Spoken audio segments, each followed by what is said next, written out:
OVNI, phénomènes inexpliqués, témoignages, lumières étranges ou observations, zone parallèle, un lien avec l'inconnu.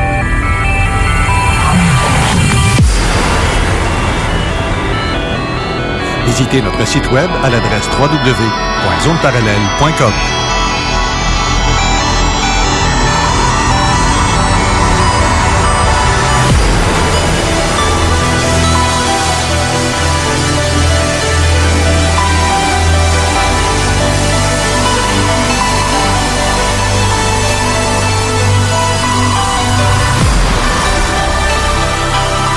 Voici Carole Lauzé. Bon samedi à vous tous et toutes et bienvenue dans la zone parallèle. Je vais commencer l'émission d'abord pour vous remercier à vous tous qui avez participé la semaine dernière à notre événement de Jean Cazot. Donc, ce fut en fait rempli beaucoup d'émotions. Puis ceux qui sont avec moi en studio vont me confirmer ce que je dis. Et on a vu des cas, des hommes pleurer comme ça se peut pas. Ça m'a vraiment touchée. Faut que je vous dise que c'est une idée que j'avais eue au printemps dernier, mais ça s'est officialisé en fin septembre quand Jean m'a confirmé sa disponibilité. Et Raymond Choquette m'avait offert de m'aider. Je peux vous assurer qu'on a couru sur un méchant temps pour l'organiser à temps. Je m'explique parce qu'à travers ça, Raymond avait son déménagement la semaine juste avant. Ça, c'était pas prévu. Ma mère est entrée à l'hôpital, elle a fait un AVC.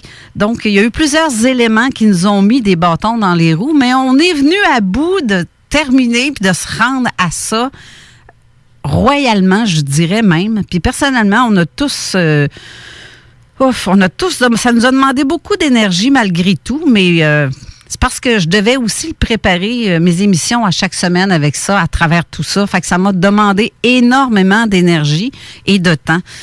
Mais sans vouloir nous vanter, là, je dirais qu'on a réussi un vrai coup de maître, puis je me sentais tellement appuyée par les gens dans tout ça, comme par exemple avec Steve Zuniga, qui s'est chargé tout le long du côté technique de cette journée-là, non seulement pour le support moral, mais aussi par ses idées, puis son appui. J'apprécie énormément. Merci beaucoup, Steve. Ben de rien.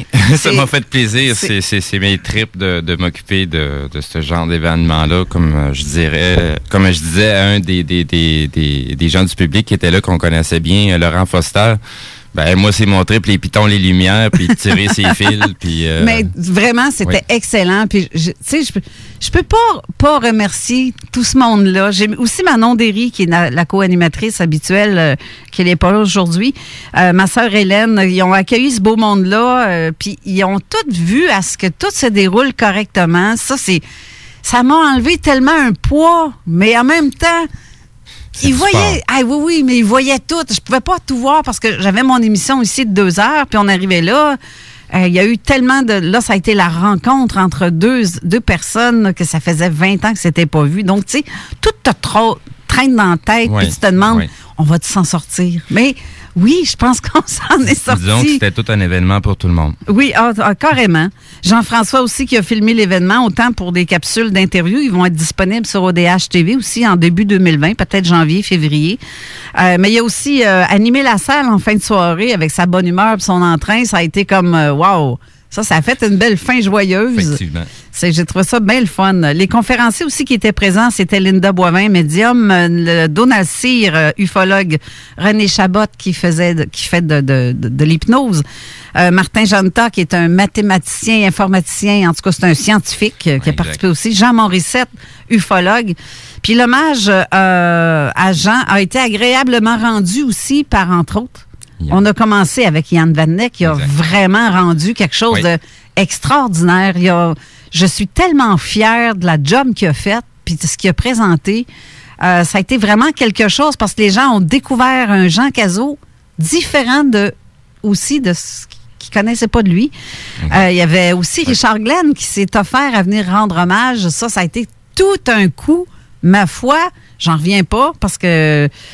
C'est ça, comme je disais tantôt, ça faisait 20 ans que c'était pas vu. Fait que ça a été des retrouvailles pour eux aussi. Jean Morissette, qui est revenu aussi pour faire l'hommage et que j'ai vu avec beaucoup d'émotion. Effectivement. Ça m'a vraiment touchée. Je faisais juste regarder ça. Puis moi, là, d'habitude, je suis moumoune.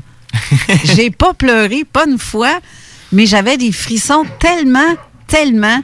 Les poils des jambes me redressaient, c'est pas compliqué. J'ai été vraiment dans l'émotion solide, là.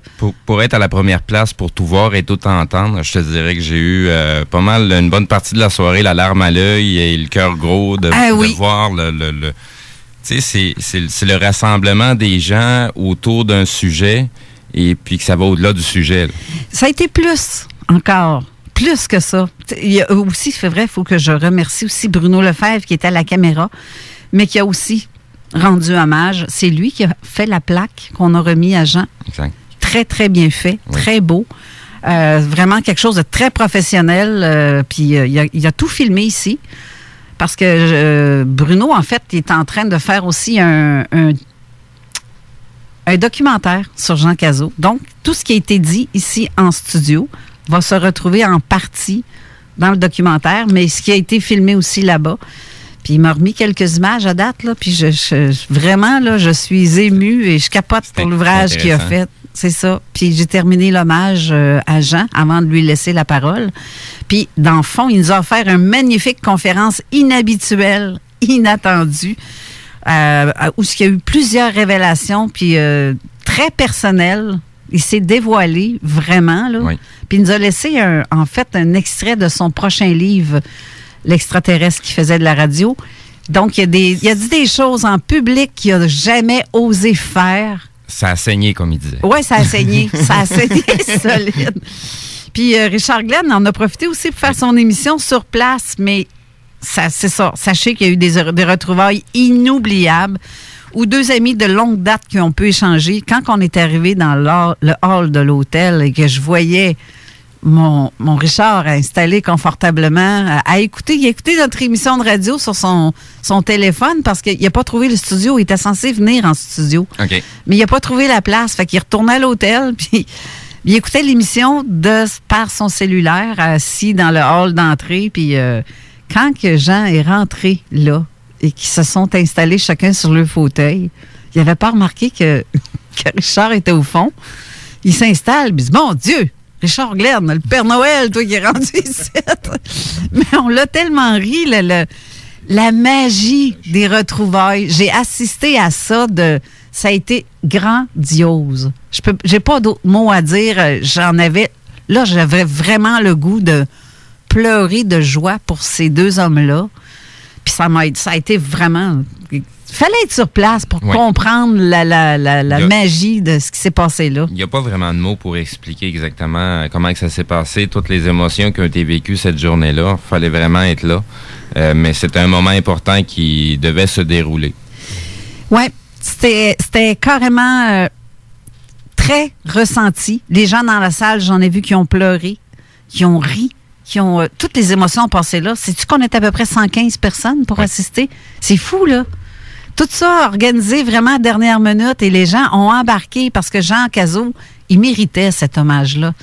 Puis pour faire partie en plus de plusieurs de ces événements-là, congrès, super ufologiques, tu sais, des fois, on commence à voir les gens qui viennent fréquemment aux événements, qui s'intéressent. Mais cette journée-là, j'ai croisé tellement de nouvelles têtes, des gens que Et t'as-tu remarqué aussi que c'était une journée de pardon? Oui. Plusieurs se sont excusés de « Mon Dieu, j'ai dit ça, je m'excuse, je t'ai mal compris, je t'ai mal cité » ou tu sais, des niaiseries. Là. C'est comme si on venait de guérir l'âme de plusieurs personnes en même temps. Ça m'a donné cette impression de... C'est pour ça que le pardon m'a fait... C'était évident, là. C'était tout un événement, comme on peut dire. Jamais vu. Moi, je fais les choses tout le temps autrement. Je suis faite de même parce que je suis pas comme les autres, puis je le sais. Puis je fais les choses pas comme les autres, puis j'aime ça de même. On m'aime ou on m'aime pas, puis moi, je m'aime de même. Qu'est-ce que tu veux? Si tu m'aimes pas, tu m'aimes pas. Moi, je m'aime de même. Puis ça s'arrête là. Mais j'ai vu que les gens ont adoré, donc, et j'ai reçu tellement de témoignages après. Ça, là, ça m'a vraiment touchée. J'en ai eu pour la semaine à m'en remettre. Pas parce que j'avais mal aux pieds tellement les orteils étaient enfoncés dans le fond de mes bottes tout le long de la journée, là. Mais je dirais m'en remettre émotionnellement parce que ça a été très, très, très très intense. Exact. Puis il m'est arrivé quelque chose le lendemain, le soir même, en arrivant chez nous, au même titre que toi, Steve, il t'est arrivé des trucs, puis il y a bien d'autres personnes à qui c'est arrivé des affaires. Ouais, mais des petits événements ouais, c'est ça. Qui sortent un petit peu de l'ordinaire, surtout dans la même journée. C'est ça. Puis toi, tu as sauvé une vie en plus. Ben en oui, revenant, en arrivant à la maison, ben, le temps de récupérer tous mes équipements, remettre ça à la maison. Ensuite de ça, il fallait que je stationne mon véhicule. Et en stationnant mon véhicule, je suis tombé sur une personne qui, visiblement, ça faisait déjà quelques heures qu'elle était au sol, à demi consciente. Donc, ça a été un addon. C'est en plus que non, c'est pas un addon. Fallait que tu y sois. J'ai tellement pas l'habitude, en plus, de passer par là pour aller stationner le véhicule. Justement. Fait que c'est pour ça que on dit ça de façon générale, c'est un addon. Non, je sais que c'est pas un addon. Les choses sont toujours faites dans un certain sens et de voir comment que chacun va interagir avec qu'est-ce qui se passe, c'est quoi les choix qu'on va faire. Rien n'arrive pour rien. Jamais. Tu n'as jamais passé dans cet endroit-là, puis ça, cette fois-là, rarement. C'est pas habituel. C'est ça. Puis tu vois, tu as sauvé une vie. Pour moi, je sais que tu as sauvé une vie parce que sinon, regarde, la dame, elle aurait. Pas sûr qu'elle aurait passé la elle nuit serait morte gelée, là. Au froid qu'il faisait dehors. Puis elle était en demi inconsciente. Consciente, c'est à partir du moment où je suis arrivé à côté d'elle, j'ai commencé à jaser avec elle. C'est là qu'elle est revenue. Là. Mais tu vois, des gens comme toi, là, je veux pas t'enfler la tête parce que la porte peut-être. Mais moi, j'appelle ça des héros. Ouais. Parce que puis ça, faut humble. T'es humble parce que pour toi, c'était comme normal. Oui. Mais t'es encore plus humble, puis ça, là-dessus, je respecte ça. Et là, tu me donnes des frissons parce que je te vois l'émotion qui remonte en toi et je te ressens tellement, mais je te félicite. Merci. Bon, merde, je me suis pas encore rasé les jambes. Bon, on sait ce que ça veut dire. J'ai le poil qui me relève, toute chose. Je change que je suis pas faite, je suis pas barbu de partout. C'est poilu de barbu. Poilu plutôt, en tout cas. Bref, je te félicite, bravo. J'ai fait ce que j'avais à faire. Ouais. Honnêtement, Ouais. Je pense que c'était totalement normal et naturel. Il n'y avait pas vraiment de questions à se poser là-dessus. C'est ce qu'il y avait à faire, simplement. Tu sais que je t'aime, hein? Ben oui, puis je t'aime. Puis je t'aime fort, fort en plus. Bravo. Moi aussi, Carole. Fallait que je le souligne parce que pour moi, c'est quelque chose de grave et de grand, ce que tu as fait. Puis, tu sais on tombe pas par hasard sur quelque chose. Donc, en tout cas, je crois beaucoup à ça. Moi, il n'y a pas de... Tout arrive au point... bref, c'est ça.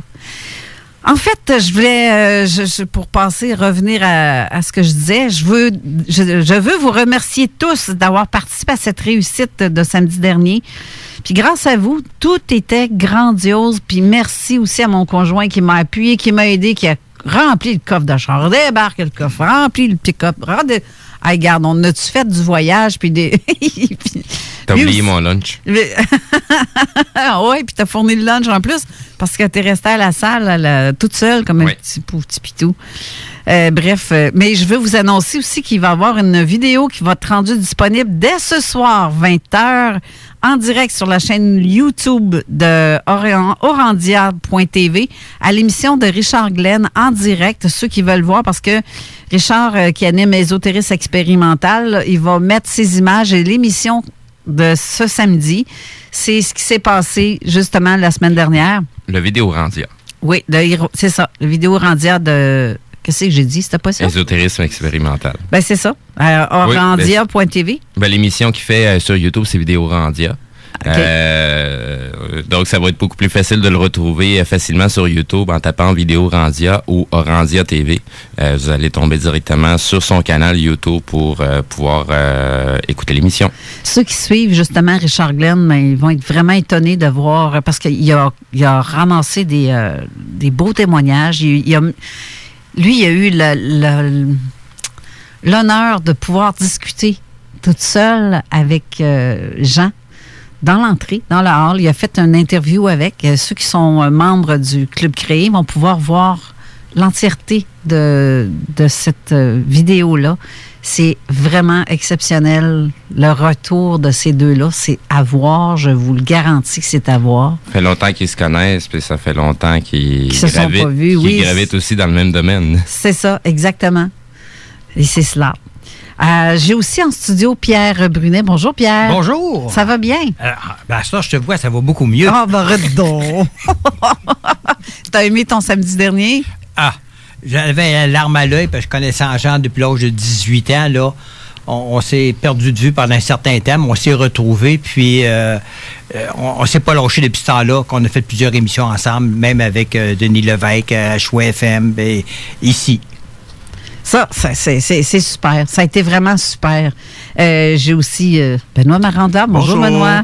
Ça va bien? Oui, ça va très bien. Toi aussi, tu as assisté à ça? Oui, j'ai assisté à ça. J'étais assis au fond de la salle et puis j'ai été en mesure d'admirer pas mal tout le travail que ton équipe de soutien a réalisé parce que je les voyais aller à gauche, à droite, puis ça circulait beaucoup. Puis vraiment, ils ont travaillé très, très fort là, avec, pour que ça soit un succès. Puis vraiment, là, c'est assez important d'avoir un soutien comme ça pour une organisation parce que c'est quelque chose. Pour en avoir déjà organisé moi-même des événements comme ça, là, c'est beaucoup de tracas, c'est beaucoup de soucis, puis ça prend vraiment une bonne équipe pour t'entourer, pour réussir comme ça à faire en sorte qu'on atteigne des buts dans une rencontre comme ça. Puis c'était assez particulier. Moi, c'était la première fois que j'assistais à une rencontre avec autant de gens qui étaient intéressés par le milieu. Et je dois dire que je sais pas comment décrire ça, pour quelqu'un qui est un peu l'extérieur comme moi, là, c'est assez particulier dans le sens que ça nous amène à avoir plus large, à avoir une dimension plus large des choses. C'est troublant à la limite? Pardon? Troublant, limite? Ben, ça peut l'être, oui, ça peut être troublant, oui. Puis, mais par contre, moi, je connaissais un peu Jean Cazot par ses écrits, tout ça. Richard Glenn, parce que je l'ai déjà suivi. J'écoute quelquefois ses émissions. Puis, mais toutes les choses qui ont été faites dans les conférences, les sujets qui ont été abordés, c'est assez étonnant. Vraiment, il y a des informations surprenantes, là, et puis c'est intéressant. Je trouve ça intriguant, moi. Personnellement, je trouve ça très, très intriguant. Je pars du monde très rationnel, la science, puis toutes les choses, tantôt, on va en parler un petit peu. Et il faut avoir une grande ouverture d'esprit, quand même, puis Tout à fait. Et ça nous permet quand même de voir d'autres choses. Ça nous donne de nouveaux horizons. Puis c'est si simple pourtant. On dit avoir une ouverture d'esprit, mais c'est si simple. Quand tu as l'esprit ouvert, là, tout coule toute seule après. Oui. Puis les réponses sortent toutes seules. Fait que c'est tellement simple. C'est juste que d'arrêter de penser qu'il n'y a rien qui existe. Ah ben non, c'est juste sûr. Ça. Non, il faut avoir... il y a des choses simples, mais en même temps, il y a beaucoup de choses. Il y a beaucoup de choses, ça nous donne des ouvertures, ça nous amène sur différents sujets, ça nous amène à réfléchir, à apprendre des choses nouvelles, à dire, ben voyons donc, qu'est-ce que c'est ça? Puis quand tu fais des recherches, puis tu découvres, il y a encore bien d'autres choses aussi. Ben oui. On apprend tout le temps. Et cet univers-là, nous ouvre, comme je disais tantôt, un tas de portes. Alors, s'il y en a une qui nous semble plus intéressante qu'une autre, on rentre dedans, on l'ouvre, on regarde, on fouille, puis on débouche encore sur d'autres affaires. C'est vraiment... là-dessus, c'est vraiment intéressant. Puis pouvoir côtoyer des gens qui nous amènent ça, je trouve ça vraiment enrichissant, quand même. Puis parmi vous trois, messieurs, avez-vous ressenti des vibrations dans la salle? Énormément. Oui, j'ai senti des vibrations assez particulières. Oui. Je serais vraiment menteur de te dire non. Donc, les vibrations sont palpables. Oui. Mais ne sont pas visibles à l'œil. Mais on a ressenti ça. Ouais. Tout, c'était tellement intense. Tout, comme tantôt, je parlais des émotions fortes. Mais tout est vibration dans la vie. Parce que l'univers est fait des vibrations. Ça, je ne suis pas une scientifique, mais n'importe qui est dans la science va me confirmer ce que je dis. Puis ça m'amène à vous présenter ma prochaine invitée, qui est Élise. Élise Lebel. Bonjour, Élise. Bonjour, Carole. Élise est la propriétaire du Portail Bleu à Saint-Nicolas. Le Portail Bleu, c'est un Blue Room. Et ça fonctionne aussi, tout ça. Toi, tu vas me confirmer aussi que les énergies, puis tout est palpable, les vibrations, les ondes. Exactement. Portail Bleu, en réalité, c'est un centre de détente profonde. J'offre 4 services. Les lunettes Psyo, qui utilisent c'est un mélange de luminothérapie, chromothérapie, hypnothérapie. C'est des longueurs d'onde de lumière qui traversent l'œil, qui sont captées par la rétine et qui ont un rapport avec le système hormonal. Donc, l'hormone du sommeil, l'hormone du bonheur. Ça, c'est les lunettes Psyo. J'ai aussi le Neurospa. Ce sont des petites vibrations acoustiques dans le dos accompagnées de musique. Il y a le e-light, c'est de la photobiomodulation, c'est de la lumière rouge. C'est beaucoup utilisé en Europe au niveau esthétique parce que ça travaille sur les rides, les ridules, au niveau musculaire. Mais sur la tête, moi, ce que je trouve le plus merveilleux, c'est que c'est comme si ça envoyait le petit hamster en vacances. On tombe en dedans de quelques minutes, là, très, très calme, tout détendu, puis la tête arrête de fonctionner. Mais le joyau, le bijou chez Portail Bleu, c'est la Blue Room. Les Blue Rooms, il y en a à peu près 43 dans le monde qui sont ouvertes au public. Il y en a quelques-unes qui sont des propriétés privées là, d'artistes, de grandes vedettes. Et sur les 43 Blue Rooms qu'on retrouve dans 11 pays différents, il y en a 17 qui sont les propriétaires de ces 17-là, ce sont des professionnels de la santé. Okay. Dernièrement, la Roumanie a acheté 2 Blue Rooms pour les hôpitaux. C'est une technologie qui est brevetée, qui est basée un petit peu sur les recherches de Nikola Tesla. Puis on parlait de fréquence et c'est justement ce qu'on a dans la Blue Room. C'est une pièce octogonale qui mesure à peu près 12 pieds de large par à peu près 10 pieds de haut. C'est tout en stainless steel miroir et on reçoit des fréquences de son et de lumière. Donc, le son, on a du 111 Hz qu'on retrouve dans les pyramides. Et la musique, au départ, on commence avec le 432 Hz qui, normalement, c'est la fréquence de l'eau. Parce qu'on est formé de plus de 80% d'eau. Oui, entre 70 et 80, oui. C'est ça. Donc, ça a vraiment un effet sur nous. Et puis, il y a aussi des rayons UVB à bande étroite qui vont donner un petit peu l'information au corps, comme le soleil, de stimuler notre propre production de vitamine D. Et là, on peut faire des recherches sur Internet, ce que la vitamine D peut apporter pour le corps. Vous allez voir, c'est beaucoup. Et évidemment, il y a de la lumière bleue aussi. Donc, toutes ces fréquences percutent les murs, les côtés, et ça crée comme une espèce de vortex, de champ de torsion autour et un vortex au centre. En tout cas, j'ai de la difficulté à expliquer ça parce que je suis pas scientifique comme monsieur qui est à côté de moi. Non, mais je pense que justement ces messieurs-là sont capables de confirmer ce que tu dis. C'est ça, c'est sûr et certain. Je suis quasiment sûre de mon coup. Oui, absolument. En tout cas, les effets concrets que je vois régulièrement, c'est que dans les premières minutes, je dirais, moi, ça me prend à peu près 3 minutes. Mes ondes cérébrales, qui normalement, on est en onde bêta, en onde de réaction. On se promène dans la rue, tous les jours, on est en onde bêta. Quand on médite ou quand on est en entre-sommeil, on tombe en onde alpha et theta. Mais quand on arrive dans la Blue Room, en dedans de quelques minutes, on tombe en onde alpha et theta. Alors, il y a une espèce de connexion avec nous-mêmes qui se fait. Je dirais que c'est un appareil qui est en même temps scientifique et spirituel. C'est particulier, les expériences qu'on peut y avoir. Souvent, la première fois que les gens l'essaient, il y en a plusieurs qui disent « j'ai rien senti ». Il y en a une, 2 heures plus tard, elle avait dit qu'elle avait rien senti. 2 heures plus tard, elle m'appelle, elle dit « ça m'est arrivé comme une vague ». Elle a senti 2 heures plus tard, elle, tout ce qui était arrivé dans la Blue. Oui, c'est bizarre. Moi, personnellement, pas vraiment. Non? C'est pas bizarre, parce qu'habituellement, les gens... Premièrement, les gens ne vivent pas dans le moment présent, sont toujours dans le passé, dans le futur. Donc, dans leur pensée ou dans leur projection. Et pour entrer dans de ce genre de pièces-là, il faut être attentif au moment présent pour ressentir dans l'instantanéité. Exact. Sinon, ça arrive par décalage. Donc, le cerveau va nous permettre de le ressentir beaucoup plus tard. C'est au moment où on va être le plus vulnérable et alerte à ce qui se passe alentour. Habituellement, ça arrive quelques heures plus tard, quand les gens arrivent à la maison, qu'ils se sentent en sécurité. Là, ils vont commencer à ressentir. C'est pour ça que la première fois, les gens n'ont pas toujours l'effet qu'ils s'attendent. Parce que premièrement, ils sont en attente. Mais deuxièmement, parce que le cerveau, il veut tout voir, tout contrôler et tout ça. Exactement. Mais les gens aussi beaucoup s'illusionnent. Oui. Tu sais, des fois, les gens s'illusionnent sur quelque chose, puis ils n'ont pas obtenu ce qu'ils voulaient, mais c'est parce qu'ils n'ont pas été attentifs à ce qu'il y avait présentement. Exactement. C'est ce que je dis aux gens, que vous vous installez, puis restez en contact avec votre respiration, les battements de votre cœur, votre corps. Essayez de ne pas bouger, parce que du moment qu'on bouge, c'est le cerveau rationnel qui embarque. Puis on peut sentir des sensations. Je dois aviser les gens que ça arrive des fois qu'on a l'impression que quelqu'un nous touche.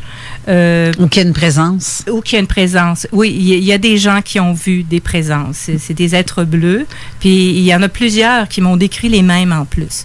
Il y en a qui sortent de leur corps. Alors c'est sûr que quelqu'un qui arrive dans la Blue Room, puis je veux vivre cette expérience-là, il ne vivra pas parce qu'il est en attente en partant. Il faut qu'il soit prêt à ça aussi. Exactement. Moi, si je peux parler de mon expérience à moi, j'ai vécu des traumatismes importants quand j'étais enfant. L'un d'entre eux, c'était... j'ai été pris sous un camion, les 2 pieds pris sous un camion. Et durant une séance, à un moment donné, j'ai eu l'impression qu'on serrait mes pieds. Vous savez, quand on serre la main de quelqu'un très fort, là, on nous serre la main, j'avais cette impression-là. Ça a duré 6-7 secondes, aussi fort que ça. Comme si on te tenait la cheville, les chevilles? Les 2 pieds, on me serrait les pieds comme si on me serrait la main. Et ça a duré 6-7 secondes et c'est parti après. Oui. C'est long, c'est 7 secondes. J'ai pas bougé, j'ai juste été observateur de ce qui se passait. Ça m'est arrivé une autre fois, j'avais mal à l'épaule, puis là, j'aurais dit, bon, occupez-vous donc de ça, là, j'ai pas le temps d'être malade. Et durant la séance, j'ai senti qu'on entrait une grande aiguille d'à peu près 3-4 pouces sur le côté de mon pied. J'ai été voir dans des livres d'acupuncture, c'est un point d'acupuncture de l'épaule. Mais ça, c'est mon expérience. Mais je peux pas raconter les expériences de tout le monde, ça leur appartient. Okay. Mais il se passe vraiment des choses intéressantes, particulières. Et puis, c'est très, très relaxant. Moi, quand je vois sortir les gens de la Blue Room avec des yeux qui sont illuminés, je trouve ça... très, très gratifiant. Je me sens bénie de vivre ça tous les jours. Ben oui, c'est clair. C'est clair. C'est des belles fréquences. Je sais qu'il y a eu des conneries qui ont pu arriver dernièrement. J'appelle ça comme ça parce que vraiment, c'est même à la limite une vacherie, là. Oui. Parce que j'ai passé par ce que tu as passé dernièrement, puis j'aimerais qu'on mette les pendules à l'heure parce que... Alors, ça a commencé par quelque chose de très noble en réalité. C'est une médecin qui a fait une plainte au Collège des médecins parce qu'elle pensait que je faisais à croire que la Blue Room pouvait guérir. La patiente de ce médecin-là, elle lui a parlé 5 minutes seulement. Et la patiente, qui est ma cliente, elle a dit, elle connaissait déjà la Blue Room avant de venir chez moi. Elle venait d'apprendre qu'elle avait une tumeur au poumon et elle a décidé, parce que c'est quelqu'un qui fait du cheminement depuis des années, elle a décidé parallèlement avec la médecine, de faire plus de Blue Room. Alors, je reçois une lettre du Collège des médecins, un courriel, disant qu'il y aura probablement une plainte parce que je fais à croire aux gens qui peuvent guérir avec ça. T'as jamais dit ça, pourtant. J'ai jamais dit ça. Sauf que là, il m'a dit, oui, mais votre publicité est faite sur des témoignages. Ben oui, mais c'est pas toi qui les dis, c'est eux qui disent qu'est-ce qu'ils ont vécu. Je le sais, mais c'est de la publicité. Disons que partout dans le monde, on peut faire ça, mais au Québec, on peut pas. Moi, je le savais pas. Ben là, c'est niaiseux. Vraiment, là, je trouve ça niaiseux. Mais je comprends quand même leur point dans le sens que le Collège des médecins a été vraiment génial là-dessus. Il me dit, il y a des gens qui peuvent croire que juste la Blue Room peut guérir, mais en réalité, c'est vraiment un ensemble. C'est la reconnexion avec son âme qui fait qu'on va retrouver notre propre pouvoir. C'est la façon qu'on mange, la façon qu'on pense surtout, la façon qu'on prend soin de notre corps. C'est ça qui fait qu'on peut se dépasser. Bref, donc le Collège des médecins m'a envoyé une espionne, puis ils ont dit non, tout est beau, il n'y a pas de quoi garder la plainte. Suite à ça, Santé Canada aussi a reçu a reçu aussi un avis comme quoi qu'on devait être surveillé. Il nous a envoyé une lettre comme quoi que la Blue Room, avec des allégations thérapeutiques, devait avoir une homologation Et il y avait déjà des pourparlers qui étaient faits au niveau Santé Canada, mais à Vancouver. Et non, tout était beau. On ne faisait pas d'allégations thérapeutiques, donc c'était pas nécessaire que la Blue Room soit homologuée. Ils sont venus vérifier. Ils ont vérifié. Ils ont dit, est-ce que vous avez des dépliants? J'ai dit, j'ai tout détruit mes dépliants parce qu'il y avait des choses à l'intérieur, qu'on parlait de la vitamine D, on n'a pas le droit, on parlait de différentes choses. Donc, ils ont été vraiment corrects, puis ils ont dit, c'est correct, tout est beau, tout est dans les règles. Ce qui est arrivé, c'est que l'équipe de JE s'en est mêlée. Et ils m'ont envoyé une espionne à 2 reprises pour m'enregistrer et me filmer à mon insu. Évidemment, les phrases qu'on me demandait, les questions qu'on me posait visaient à ce que je dise que la Blue Room pouvait guérir. La dame disait qu'elle avait un cancer du col de l'utérus. Alors moi, comme d'habitude, je disais, la santé, c'est comme le bonheur, c'est multifactoriel. Ça dépend de plusieurs facteurs. Comment vous pensez? Qu'est-ce que vous mangez? Puis, si vous vivez dans un endroit qui vous rend malade, pensez pas aller mieux si vous restez dans cet endroit-là. Ça dépend vraiment de plusieurs facteurs. Finalement, la dame en question, je la reçois, je lui fais faire la Blue Room, je lui offre gratuitement un service de neurospa après. Pour qu'elle l'essaie, dans le fond. Pour qu'elle l'essaie, puis je veux dire, ça coûte quand même 20 $. Tu sais, je lui offre gratuitement. Et puis, quand elle est sortie, je veux dire, elle avait les yeux... dans la graisse de bine? Ben, comme on dit, oui. Mais elle était tellement détendue qu'elle avait dormi. Et puis là, bien évidemment, elle disait qu'elle avait un cancer, donc je lui offre les prix, je lui parle des prix, mais quand quelqu'un est malade, qui veut venir souvent, les forfaits sont très avantageux, genre on paye pour 5 et on en a 6. Donc, puis elle me le faisait répéter, alors ils ont fait du montage à l'émission JE, ils m'ont fait répéter ça en disant, bon, elle offre encore ses forfaits. Ils ont essayé de me faire passer, ils ont dirigé l'opinion publique en tout cas, pour me faire passer pour une fraudeuse. Ils n'ont pas fait une enquête sérieuse, pas du tout. Ils n'ont pas parlé à la personne qui avait la tumeur. Ils n'ont pas parlé, ils ont parlé à des clients. Mais les clients ont tous dit qu'ils étaient très satisfaits, qu'ils aimaient beaucoup le centre, que c'était très reposant, très relaxant.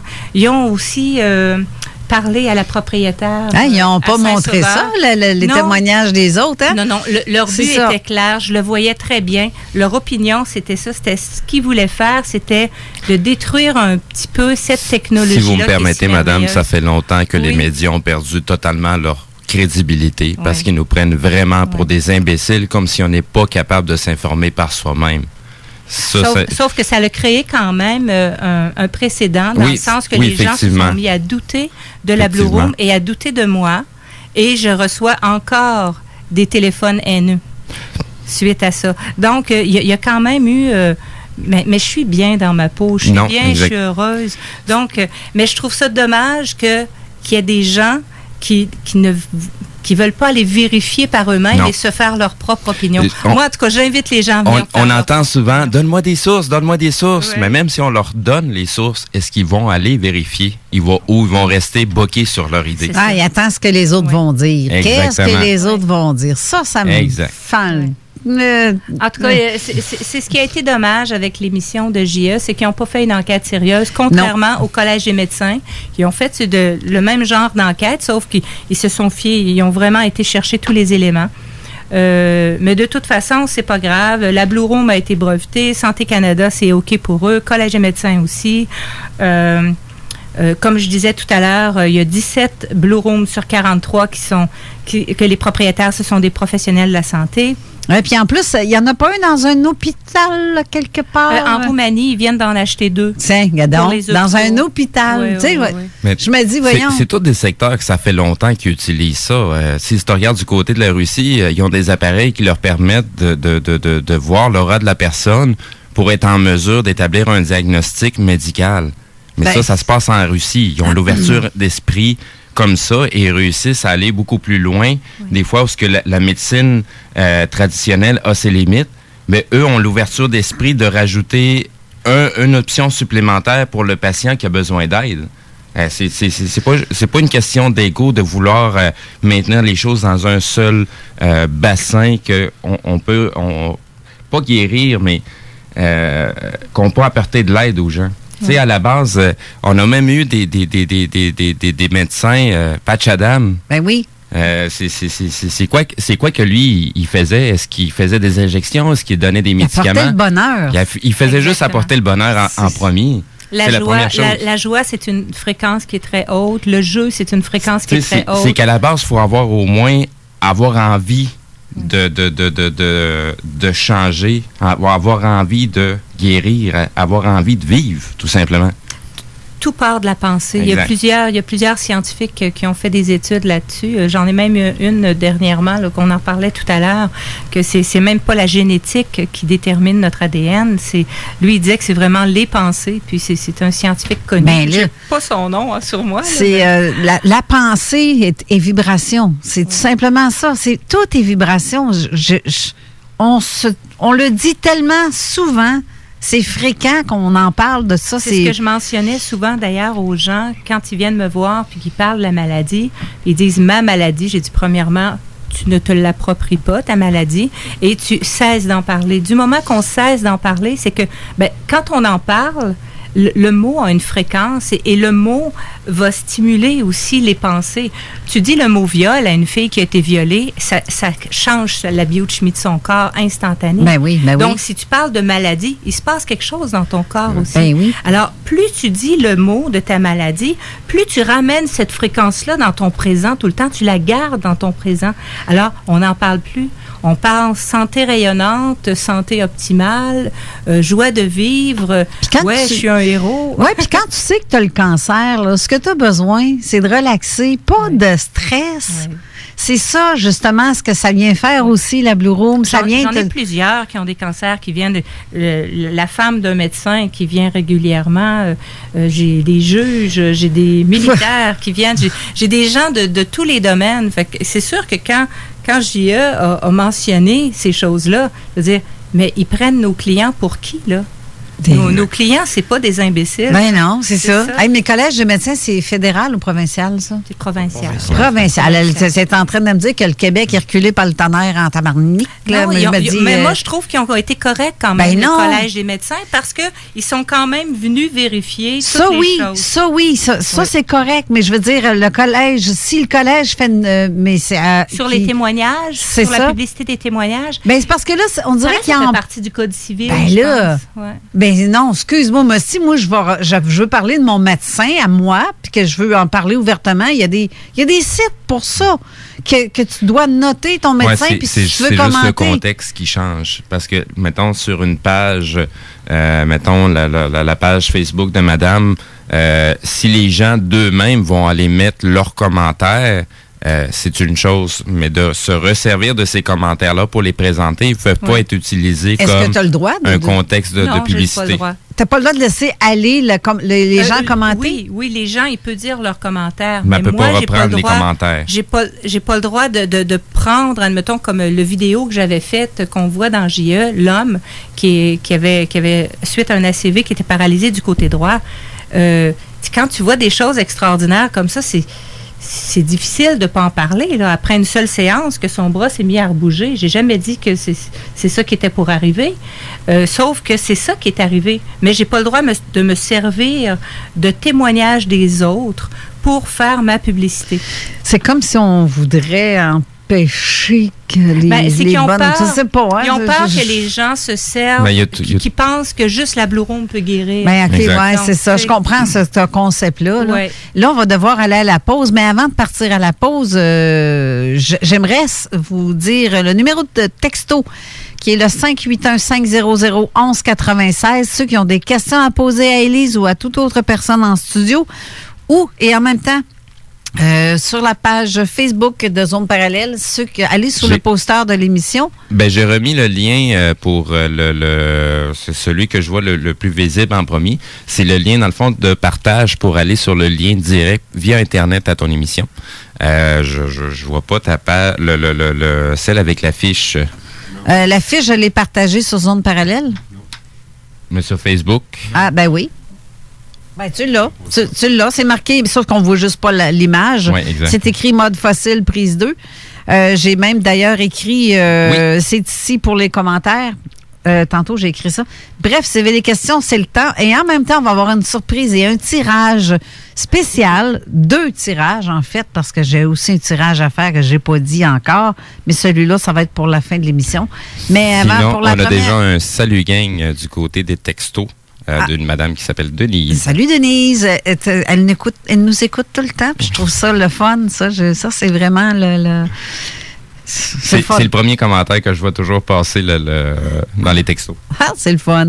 Alors, regarde, restez là. On revient tout de suite après.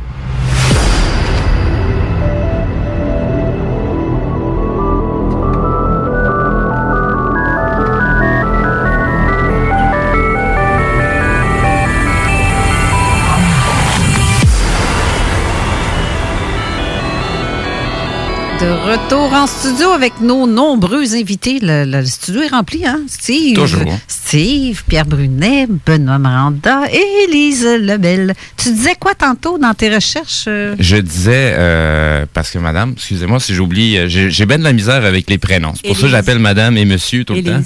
Élise. Donc, vous parliez tout à l'heure de la chambre bleue qui se crée comme une espèce d'énergie à l'intérieur. Les meilleures images que vous allez trouver pour donner une image aux gens de ce qui se passe un peu à l'intérieur, qui n'est pas perceptible, mais on le ressent, c'est M. Victor Schlaberger. On l'appelait à une certaine époque le père de l'eau. Donc, ce monsieur-là s'est intéressé un peu ce qu'on peut appeler aujourd'hui à la mécanique des fluides, mais au niveau naturel. C'est-à-dire, c'est le genre de personne qui était en mesure de créer une rivière totalement artificielle, mais en imitant la nature. C'est-à-dire que pour une rivière, la façon qu'il la formait faisait que la rivière allait pas manger les berges. Parce que quand on en crée une artificielle, sans faire attention à ces détails-là, avec les années, la rivière va commencer à manger les berges et les parties cultivables vont se faire manger, vont devenir totalement humides et ça sera plus, on pourra pas avoir de gazon ou d'arbres, ça va se faire manger. Donc, ce monsieur-là a trouvé la façon comment que la nature faisait que les fluides bougeaient. Donc, l'énergie est un fluide aussi, même s'il n'est pas perceptible, on ne peut pas le toucher, mais ça n'en reste que c'est un fluide qui bouge. Et avait découvert que quand il rentre des vortex d'énergie, surtout quand il était à sens contraire, ça permettait justement de contenir l'énergie et de la centrer dans des points beaucoup plus spécifiques. Dans ce cas-ci, pour la rivière, de la garder plus au centre de la rivière pour pas qu'elle vienne manger les berges.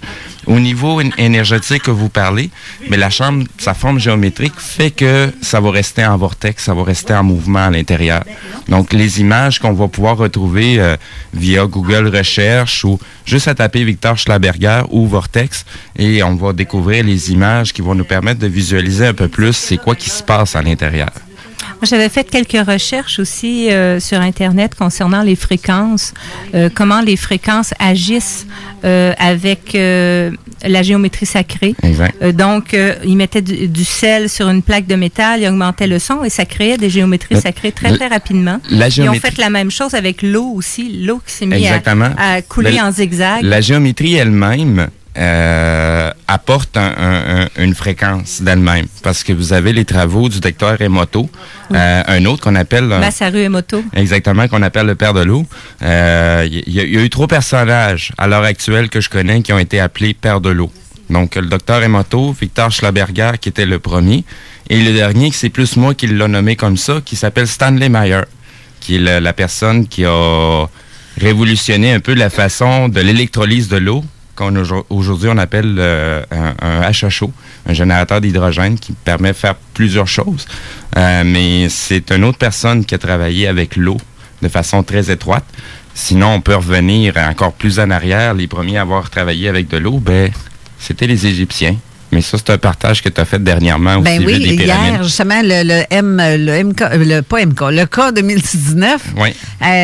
Mais sauf que là-dessus, à la fin, je trippe pas ce qu'il dit à la fin parce que il laisse sous-entendre que les extraterrestres n'existent pas, mais que c'est seulement que les Égyptiens qui ont parcouru le monde entier avec le petit radeau puis tout, là.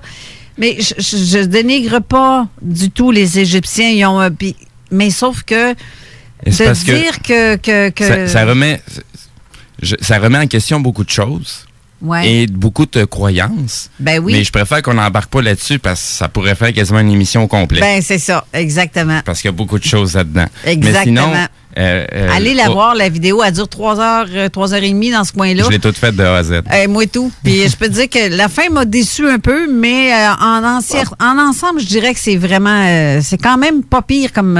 Il y a des demi-vérités à Oui, l'intérieur. c'est ça. Mais la demi-vérité, c'est des demi-vérités que les gens ne connaissent pas. C'est ça. Ça a du sens que ce qui est dit Oui, là-dedans. il y a un sens là-dedans quand Ben, même. c'est ça. Mais bref, pour en revenir au Sais-tu niveau... qu'on va se faire encore prendre comme la dernière? On va aller voir s'il n'y aurait pas des hélicos qui vont repasser encore. Là. On Mais, n'aura pas le temps. Pour, vous avez été obligés pour d'en en revenir revenir. au niveau des fréquences, si je suis capable de retrouver rapidement ce que Nikola Tesla disait au niveau des fréquences, parce qu'il n'y a pas juste la fréquence, c'est 3 mots. Je ne sais pas si vous pouvez m'aider, M. Brunet, M. Miranda. L'amplitude. Ben, à la boutique de Portail Bleu, je vends des plaques Tesla. C'est des plaques d'aluminium dont la structure moléculaire a été modifiée pour avoir la même fréquence vibratoire que la fréquence de la Terre, qui est 7,1 Hz. Et j'en vends tellement. Là, C'est des plaques, c'est quoi? c'est des plaques d'aluminium. Mais ils servent à quoi? C'est que ça donne de l'énergie. OK. Puis j'en vends vraiment beaucoup. Même des gens hyper rationnels vont dire, ben, comme ma comptable a dit, là, il faut que tu me dises quelque chose. Là, j'ai dit, bon, qu'est-ce que j'ai fait encore? Elle dit, comment ça se fait que ça marche ces plaques-là? Moi, je pensais que j'avais fait une erreur en comptabilité. Elle dit, ça fonctionne tellement, là, je l'ai fait essayer à mon mari, puis lui, qui est hyper rationnel, il en veut une aussi. Des fois, c'est mots de tête, mots de ventre. C'est comme si nos propres fréquences, qui étaient un petit peu déficientes, quand on approche la plaque Tesla, qui est avec la fréquence de la Terre, c'est comme si ça aidait à rétablir nos propres fréquences. Ben, c'est dans mes hot, Ben, ça. la première fois que j'ai acheté ça, c'est peut-être il y a 30 ans et je n'étais pas capable d'en retrouver d'autres. Finalement, j'ai trouvé un fournisseur en Suisse et puis j'en ai en grosseur petit médaillon, j'en ai comme des sous-verts, format carte de crédit et les gens sont très, très satisfaits de ce que ça peut faire. Ça varie dans quel prix, ça, à peu près, quelqu'un qui veut... Entre 30 et 60 $. OK. Puis ça dure, c'est bon à vie, là. C'est bon tout le temps, là. C'est vraiment, c'est un des 700 brevets de Tesla. C'est la plaque, ils appellent ça la plaque pourpre, purple plate, ou la plaque d'aluminium dont la structure moléculaire a été modifiée. Il y avait une autre machine aussi, c'était pas la seule. C'est vrai? Il y avait une machine à Bliss qui permettait justement d'avoir comme un moment euphorique en même temps de jouissance, mais c'est un appareil qui permettait d'avoir la fréquence. Et quand on entrait dans l'appareil, c'est la fréquence qu'on ressentait, fait qu'on était dans un état beaucoup plus euphorique. On atteint cet état-là quand on va dans la Blue Room. C'est souvent mentionné, l'état d'euphorie. Mais la machine qu'il a créée, je ne sais même pas s'il y a un brevet là-dessus. Okay. Parce que c'est une machine qui en a parlé. On les a dans certaines lettres où ce qui a parlé avec... il y a eu des communications écrites avec certaines personnes. Et c'est sur ces écrits-là qu'on a l'information de cette fameuse machine-là. Mais la machine en tant que telle n'a jamais été... Peut-être qu'elle a été récupérée, mais je ne sais pas jusqu'à quel point ils ont réussi à la refaire marcher, cette machine-là. Il y a bien des choses que Nikola Tesla nous a démontrées qu'on est très, très loin encore de comprendre. Ouais. Mais pour revenir à M. Tesla, il disait, pour trouver le secret de l'univers, pensez en termes d'énergie, de fréquence et de vibration. Exactement. Einstein disait la même chose. Donc, n'oubliez pas qu'à la base, la voix est déjà une vibration. Exact. Ah oui. Ben oui.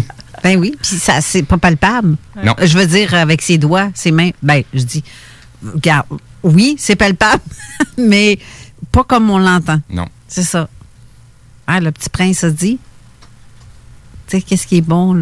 Tout ce qui est bon, ça, c'est les yeux du cœur qui voient bien. Hein, Oui. et c'est pas tes yeux. On ne voit bien qu'avec le cœur, l'essentiel est invisible. Pour les yeux. Et c'est voilà. Si tu dis à quelqu'un « je t'aime » en le pensant réellement, c'est 2 fois plus fort. Oui.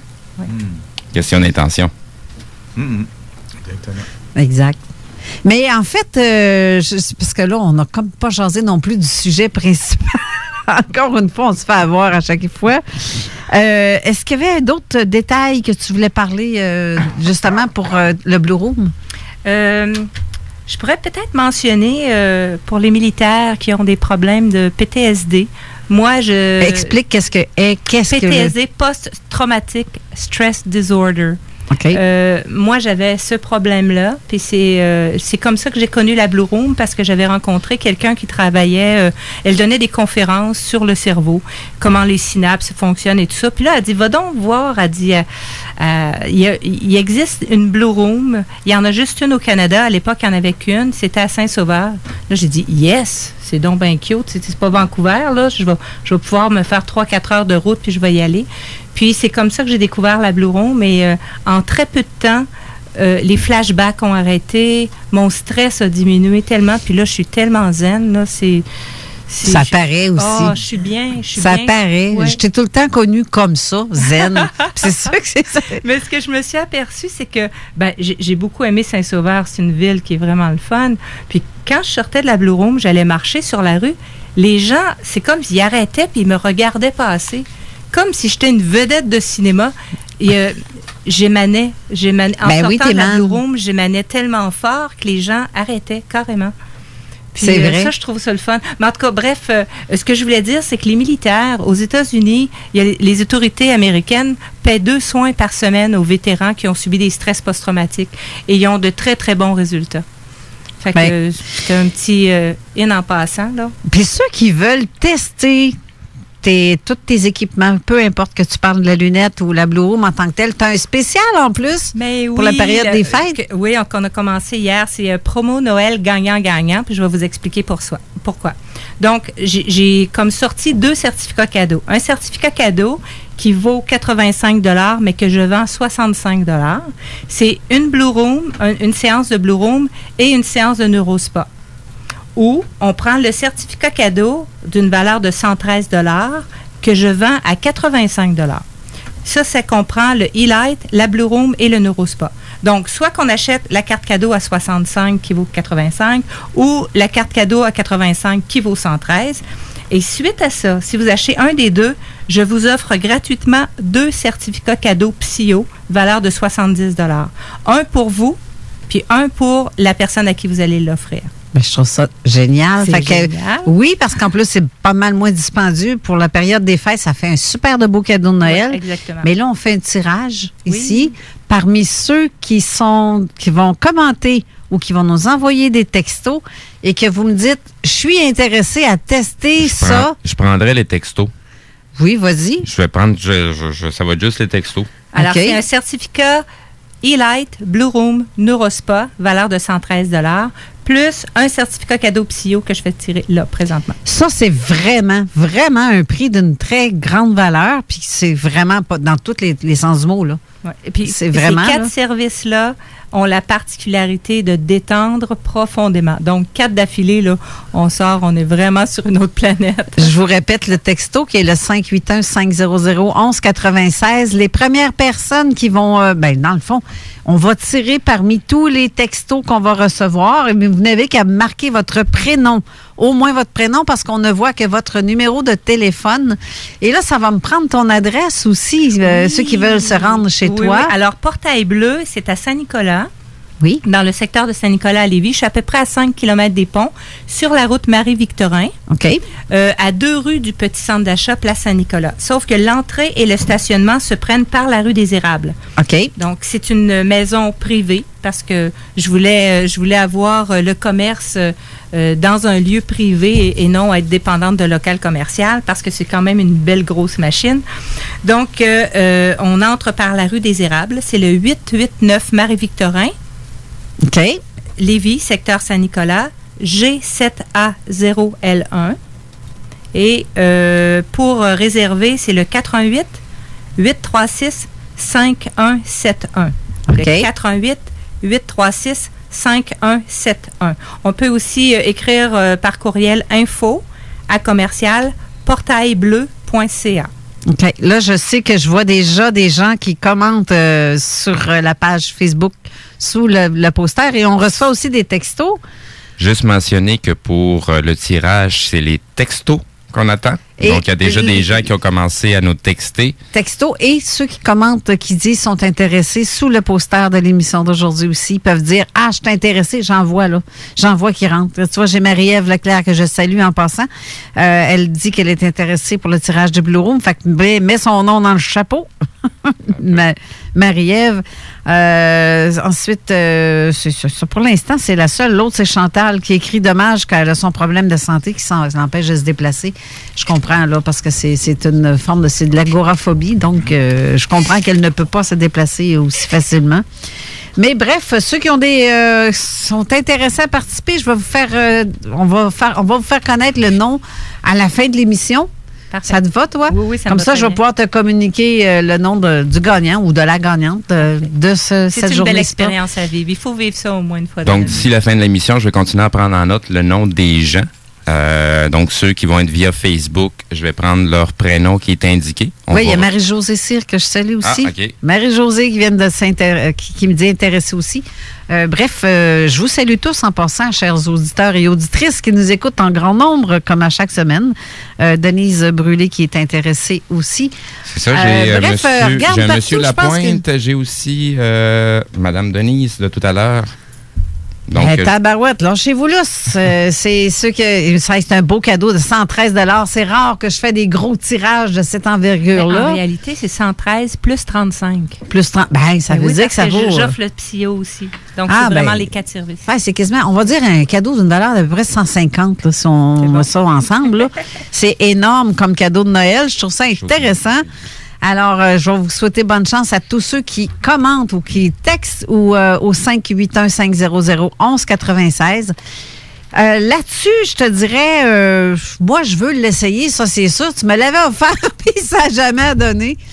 Mais puis même toi, Pierre, là, qui était dans l'armée, là, tu dis que oui, tu connais ça, des séances de ce genre-là, tu sais qui offrent des thérapies pour les anciens militaires. Affirmatif. Bon, puis c'est ça. Savais-tu qu'il allait à ça, justement? Il allait là à des. J'ai aucune idée que les militaires allaient à ce genre de thérapie-là. Je n'ai jamais entendu parler, mais vu que je fais partie de l'association des vétérans, et Okay. je suis membre de la Légion canadienne, je vais m'informer pour voir aussi à combien de personnes de plus qu'on peut référer le Blue Room. Aux États-Unis, c'est assez connu. On voit sur les sites américains, sur Facebook et tout ça, sur YouTube, des vétérans en parler ouvertement en ondes, là, que ce soit à la télé ou à la radio. OK. Puis ils racontent leur histoire. Sauf que nous, on ne peut pas raconter leur histoire. Non, ben c'est ça. C'est dommage. À cause des lois. Ben, c'est ça. Mais nous autres, on va en profiter, on est à la radio. On va lui donner un bon coup de Tu main. vois, il y a Manon que j'aurais aimé qu'elle soit en studio parce que elle, la co-animatrice Manon, elle y a été. Et je l'ai revue là, quand elle est revenue de là.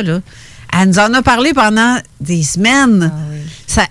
Ça, mon Dieu. Elle Quand a les gens se trippé. reposent, là, je les emmaillote dans une couverture. Elle a les gens trippé. disent, mais mon Dieu, j'ai l'impression qu'on m'emmaillote comme si j'étais un petit bébé. Puis c'est comme si c'était ma maman qui... J'aurais une question pour vous, Oui, madame. J'aurais quelqu'un qui demande, est-ce bon pour l'anxiété? Oh oui. Oui, puis même physiquement, ce que ça fait, j'ai reçu dernièrement un spécialiste en fascia. Il a écrit plusieurs livres, il donne des conférences, il donne des cours. C'est un Européen, Stéphane Drouet, qui est connu. Ah, ben oui, il est venu ici. Oui, pour sa méthode Je l'ai reçu 2 fois là, à la Quand radio. il est venu dans la Blue Room, lui, il a dit dans les il 3 l'a essayé? premiers... Oui. L'an passé, d'ailleurs, ça a été le plus long à revenir. Normalement, ça prend 20 minutes revenir de cet état-là. Lui, il est peut-être allé plus loin. Ça y a pris 3 heures avant que ses yeux redeviennent normales. OK. C'est la première fois que ça arrivait, mais c'est quelqu'un qui est habitué de probablement là, faire ce genre d'expérience-là.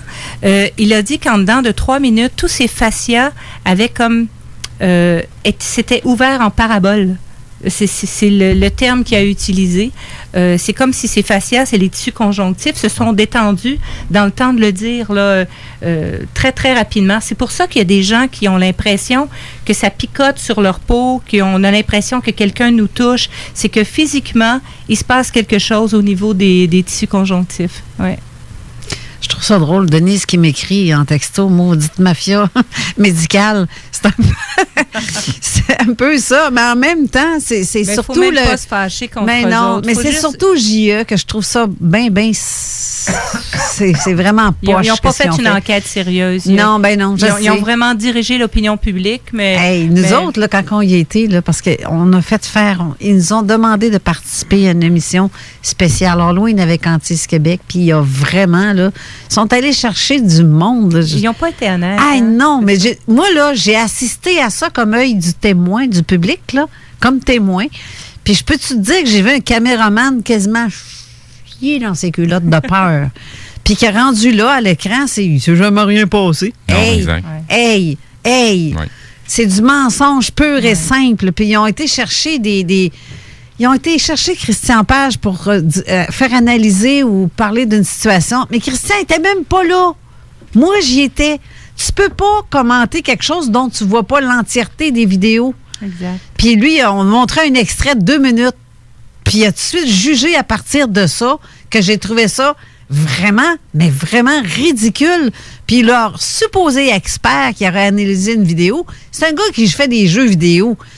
Steve Fee, voyons donc, il n'est pas capable. On voit qu'il y a un manque flagrant d'honnêteté. Ah, ben oui, moi, carrément. je leur ai demandé, est-ce que Carrément. vous me filmez? Ils m'ont dit non. Non, c'est ça. Ils m'ont filmé, ils n'ont pas caché mon visage en ondes du tout, sans mon autorisation.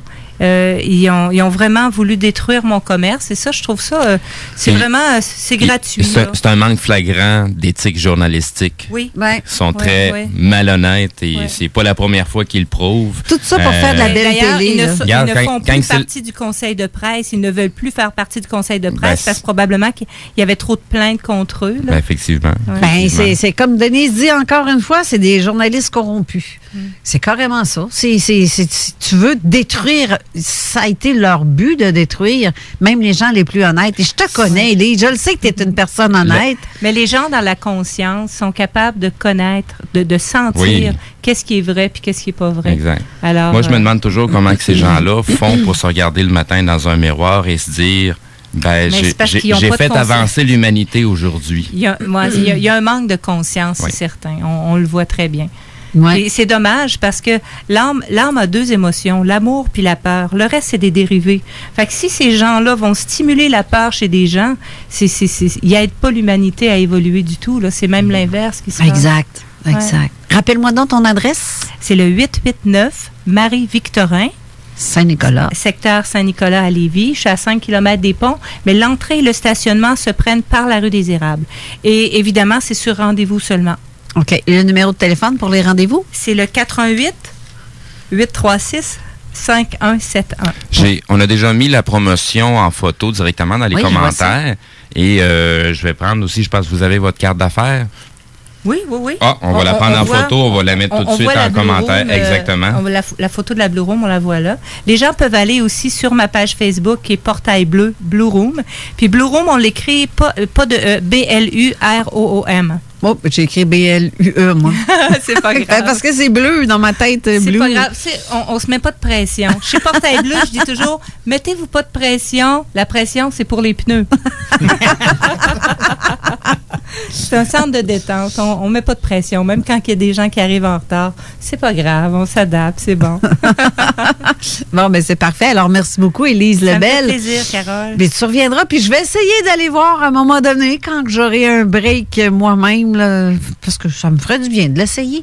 Pas parce que je suis stressée, parce que en général, je stresse pas trop. Là. Il faut vivre l'expérience. C'est ça, réellement, juste pour ça. Oui. C'est ça. C'est vraiment intéressant. Moi, je suis sûre, faire comme Stéphane Drouet. Je vais partir une couple d'heures. Je me connais parce que je suis déjà une personne qui est très branchée à Il est venu ces l'an affaires-là. dernier avec sa femme Stéphanie. Oui. Puis cette année, cet automne, il est venu aussi. Puis elle était enceinte. Exactement. Alors, je leur ai permis de faire une séance de Blue Room ensemble. Donc, ils étaient tous les 3.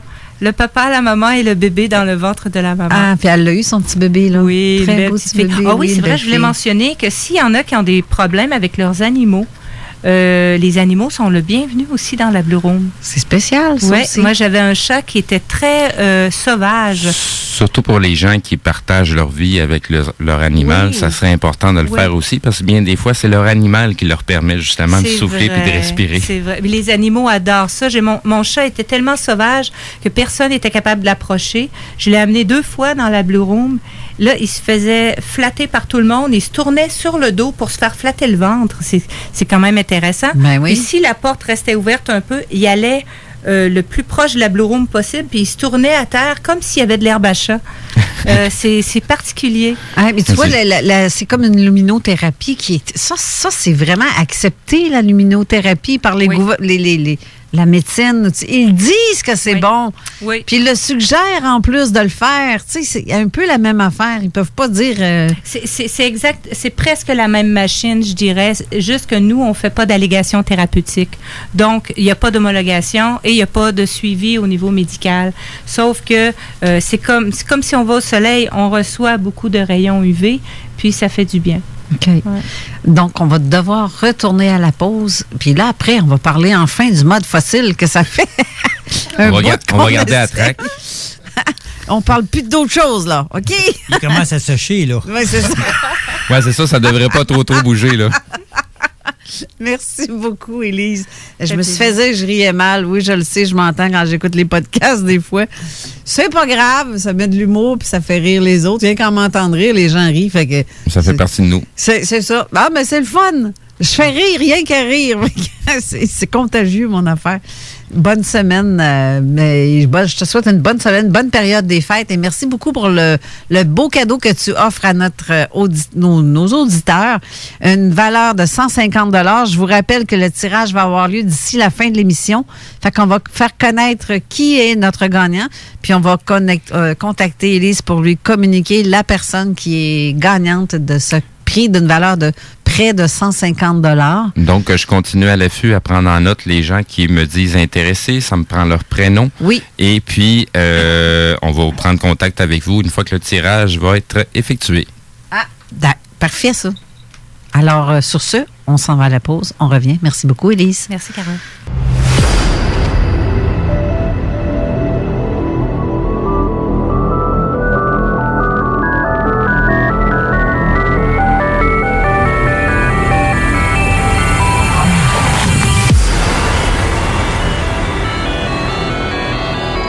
De retour en studio avec Steve Zuniga, Pierre Brunette, qui sera notre sujet principal, qui date depuis un bout qu'on n'a jamais parlé à date, avec Benoît Maranda.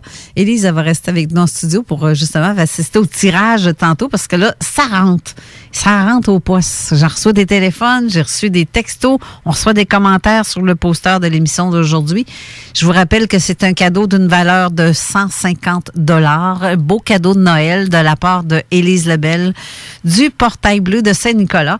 Mais juste avant, Pierre, j'ai eu une question pour Élise qui demandait si les traitements acupuncture, ostéopathe a-t-il contre-indication avec tes trucs, Élise?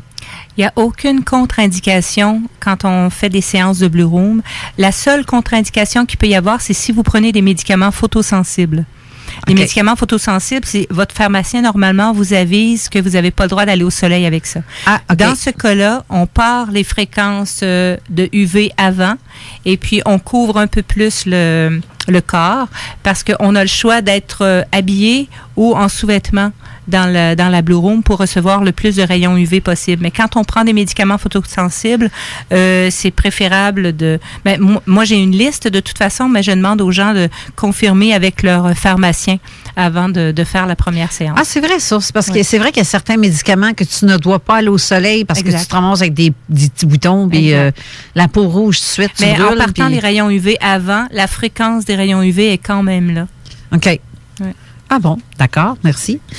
Bon, on va venir vraiment au sujet principal qui est le mode fossile.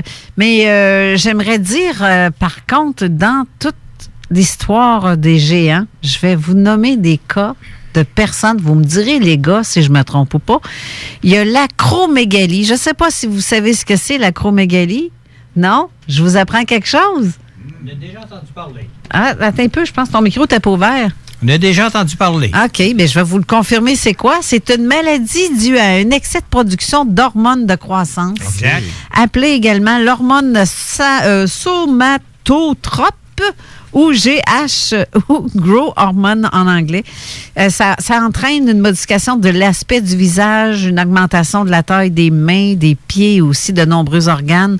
À l'origine des principaux symptômes de signes de maladie, il s'agit d'une infection rare qui concerne environ 60 à 70 cas par million d'habitants. C'est peu, c'est très peu, ce qui représente de 3 à 5 cas par million d'habitants par année. Tu sais, les géants, là, ça date pas d'hier, ça a toujours été. Carole, à ce moment-là, ces gens-là peuvent atteindre quelle taille? Ah, ben c'est ça que je vais te dire tantôt. Okay. C'est ça. T'es un petit vite, toi. Chez l'adulte. Il va être sûr d'embarquer dans le sujet. C'est Oui, sûr, madame, c'est sûr. Je suis prêt. Chez l'adulte, elle est généralement diagnostiquée entre l'âge de 30 et 40 ans, mais avant la puberté, l'augmentation du GH provoque par un gigantisme ou un agromégalie. C'est la cause principale de l'agloméralie, c'est une tumeur bénigne non cancéreuse de l'hypophyse, une glande dénommée également la glande pituitaire, située dans le cerveau et qui sécrète normalement plusieurs hormones, dont l'AGH. Je vous donne un exemple des géants qu'on a eus qui ne datent pas de si loin que ça. J'ai un monsieur Robert Wadlow, là, les noms, là, hein, je vais avoir des drôles de sonorités. Il mesurait 2,72 m. C'est presque 10 pieds. C'est énorme, là, 10 pieds. C'est pas vieux. Et le monsieur est décédé en 1940, né en 1918. C'est le plus grand humain connu. Puis, c'est aux États-Unis. On a John Rogan qui a mesuré 2,67 m. Ça aussi, c'est pas très loin de 10 pieds, là. C'est 9 pieds passés, là, comme faux. États-Unis, encore une fois. 1905, son année de naissance, est décédé en 1937. Lui, il pouvait plus tenir debout parce qu'il était rendu trop maigre. Ça a tellement poussé vite son affaire que pognait dans le vent, j'imagine. Je ne sais pas. Je ne sais pas. Il y a John F. Carroll qui a, mon Dieu, attends un petit peu, lui aussi, c'est des États-Unis. Il mesurait 2,44 mètres. Trop courbé. Ils ont été obligés de le mesurer une fois couché quand il est décédé parce que c'était trop grand. Il pliait. Ah, c'est un autre qui a pogné dans le vent. Puis il est resté de même. Oui, mais je te fais remarquer que ceux-là ne font pas partie des fossiles géants. Non. C'est ça. C'est des individus qui ont eu des changements au niveau de leur corps, mais qui ne font pas partie des recherches que nous, on fait. C'est ça. Mais en Ukraine, il y en a un autre monsieur, Léonide, ça par exemple, là, Stadnik, en tout cas, je ne sais pas comment ça se dit, décédé en 2014, c'est quand même pas vieux. Ça aussi, ça en est un qui mesurait 2,57 m. Le Édouard Beaupré, un Canadien, qui mesurait 2,50 m.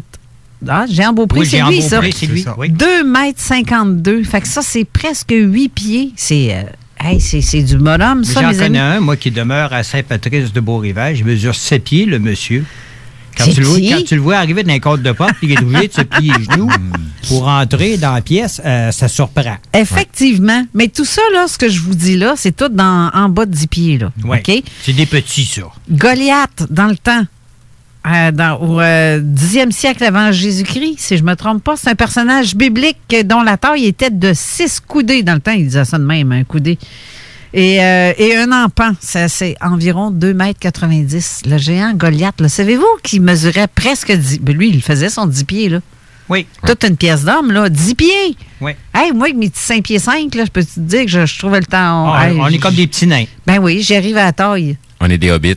Tabarouette, c'est quand... Absolument. C'est ça! En passant, tu sais que les hobbits ont Oui, existé, c'est vrai. Hein? Oui. Les hobbits ont existé sur un cours que j'ai fait avec l'université d'Ottawa et de Wollongong en Australie. Les hobbits ont existé en Indonésie, il y a 90 000 ans. L'homme de Flores. C'est un autre. Tu vois, Gabara, au 1er siècle, le géant arabe qui mesurait 9 pieds et 9 pouces, soit environ 2,97 mètres.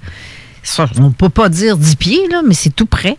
Il y en a un peu partout dans le monde. Je suis en train de t'énumérer des gens des États-Unis. Tantôt, je vous ai parlé de l'Inde, de la Turquie. On a de partout. Puis il y a le père Carlos Vaca. Lui, ce cas-là, tu vas aimer ce que je vais dire là.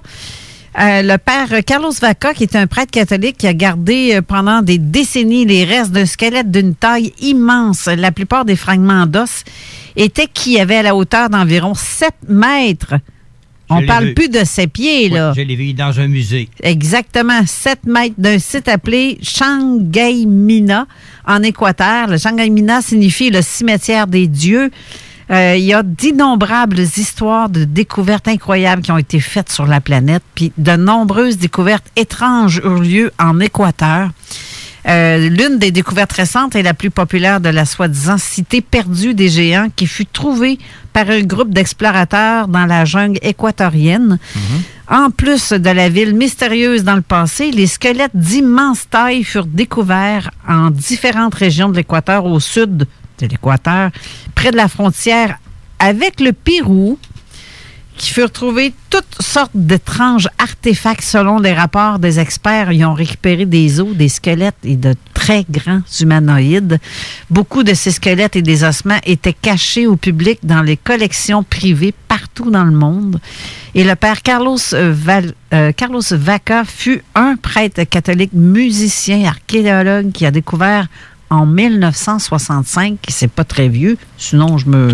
T'as le père Crispy aussi? Non, j'ai pas vu celle-là. Le père Crispy recevait la visite de natifs. Il lui apportait des cadeaux et c'était des couronnes en or, mais tellement gigantesques que il pouvait s'en servir quasiment comme ceinture. Mais ça allait sur la tête de quelqu'un, ça, là.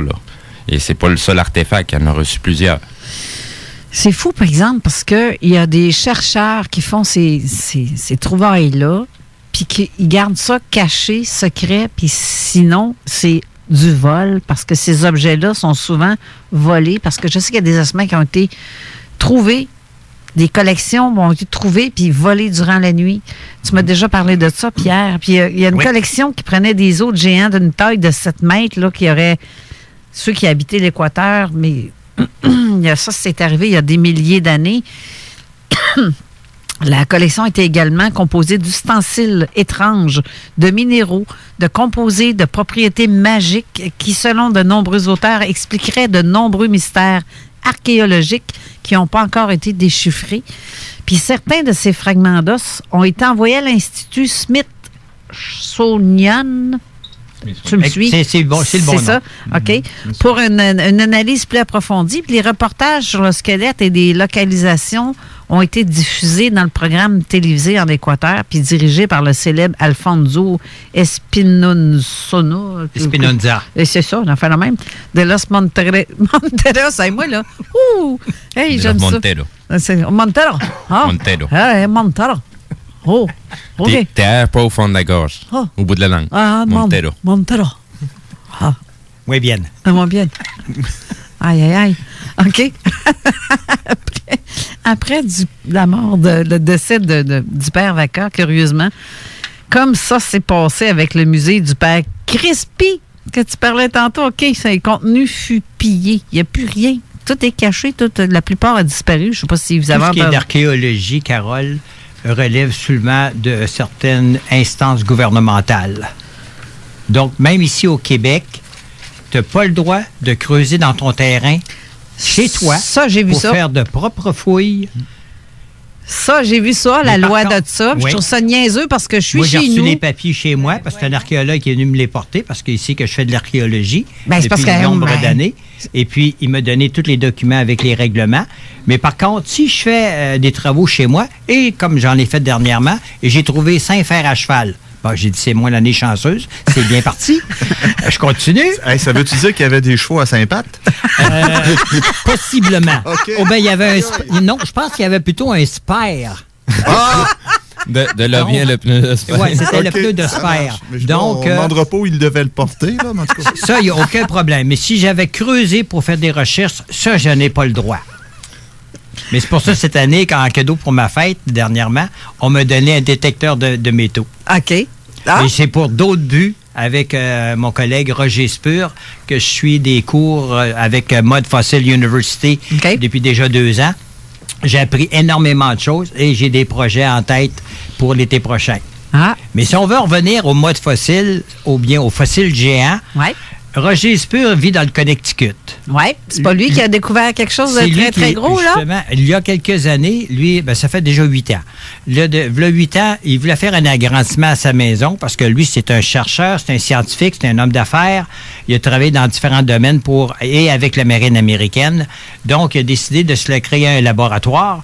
Et en creusant dans le terrain, ils ont déterré une roche qui ont tout simplement déplacé, qui était très grosse, avec d'autres pièces aussi de roches qui ont empilé les unes sur les autres. Comme on fait tout le monde, on met ça à l'écart. Puis, mais à un moment donné, avec la pluie puis le changement de température, la roche s'était dégagée, s'était nettoyée.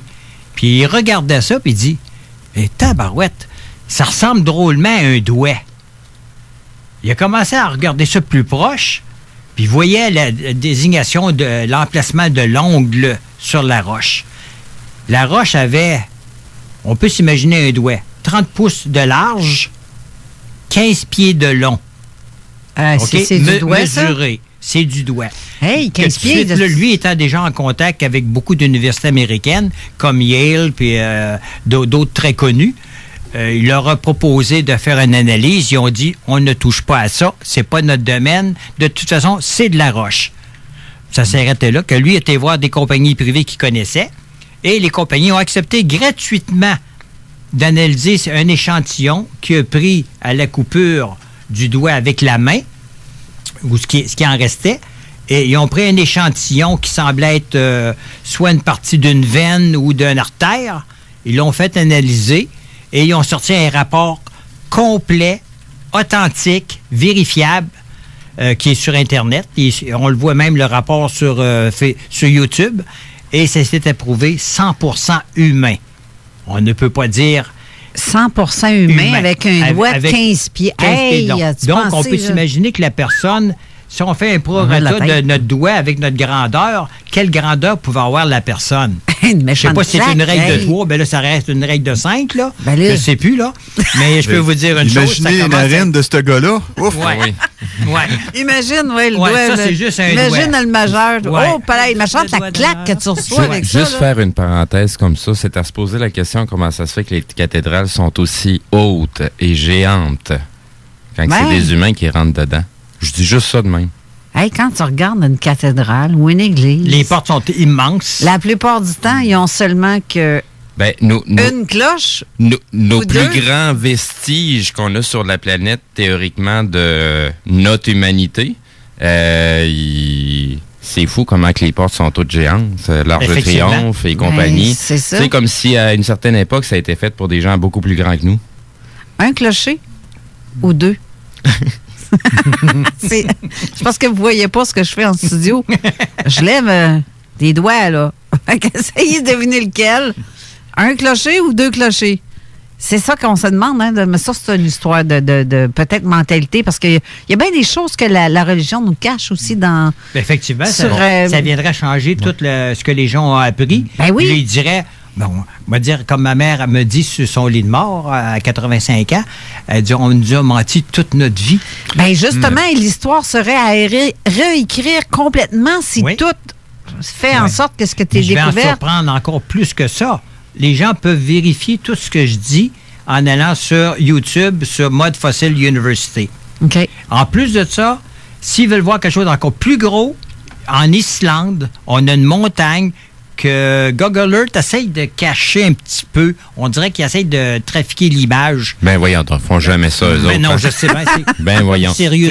C'est à se poser la question comment ça se fait que quand on se déplace en dehors de la province de Québec via Google Earth, on se ramasse avec une perception beaucoup plus élevée. On dirait que les caméras sont vraiment plus précises dès qu'on s'éloigne de la province de Québec. Mais à partir du moment qu'on s'y rapproche, on dit qu'on a des vieilles caméras pour ça. C'est l'enfer. Ils ne nous voient plus. Il y a trop de forêts. En Islande, il y a une montagne qui s'appelle la montagne de l'éléphant.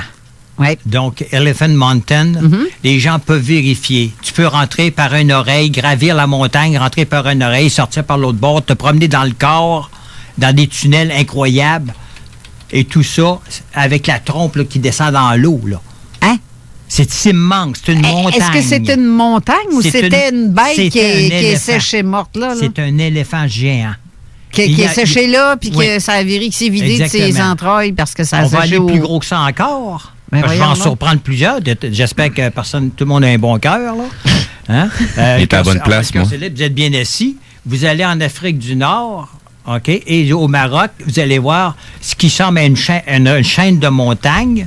C'est en fait compte un dragon immense qui attaquait un poisson immense qui est à côté et les deux sont morts en même temps. Donc, il y a eu un cataclysme incroyable qui les a tués tous les deux. Ça a pris quelque chose de très radioactif, les poignées sur le cou, restaient de même. Un dragon qui fait 1000 km de long ne peut pas avoir, comme on dit, dans sa structure, si c'était naturel, des enclaves identiques à chaque distance exactement pareille. C'est clair.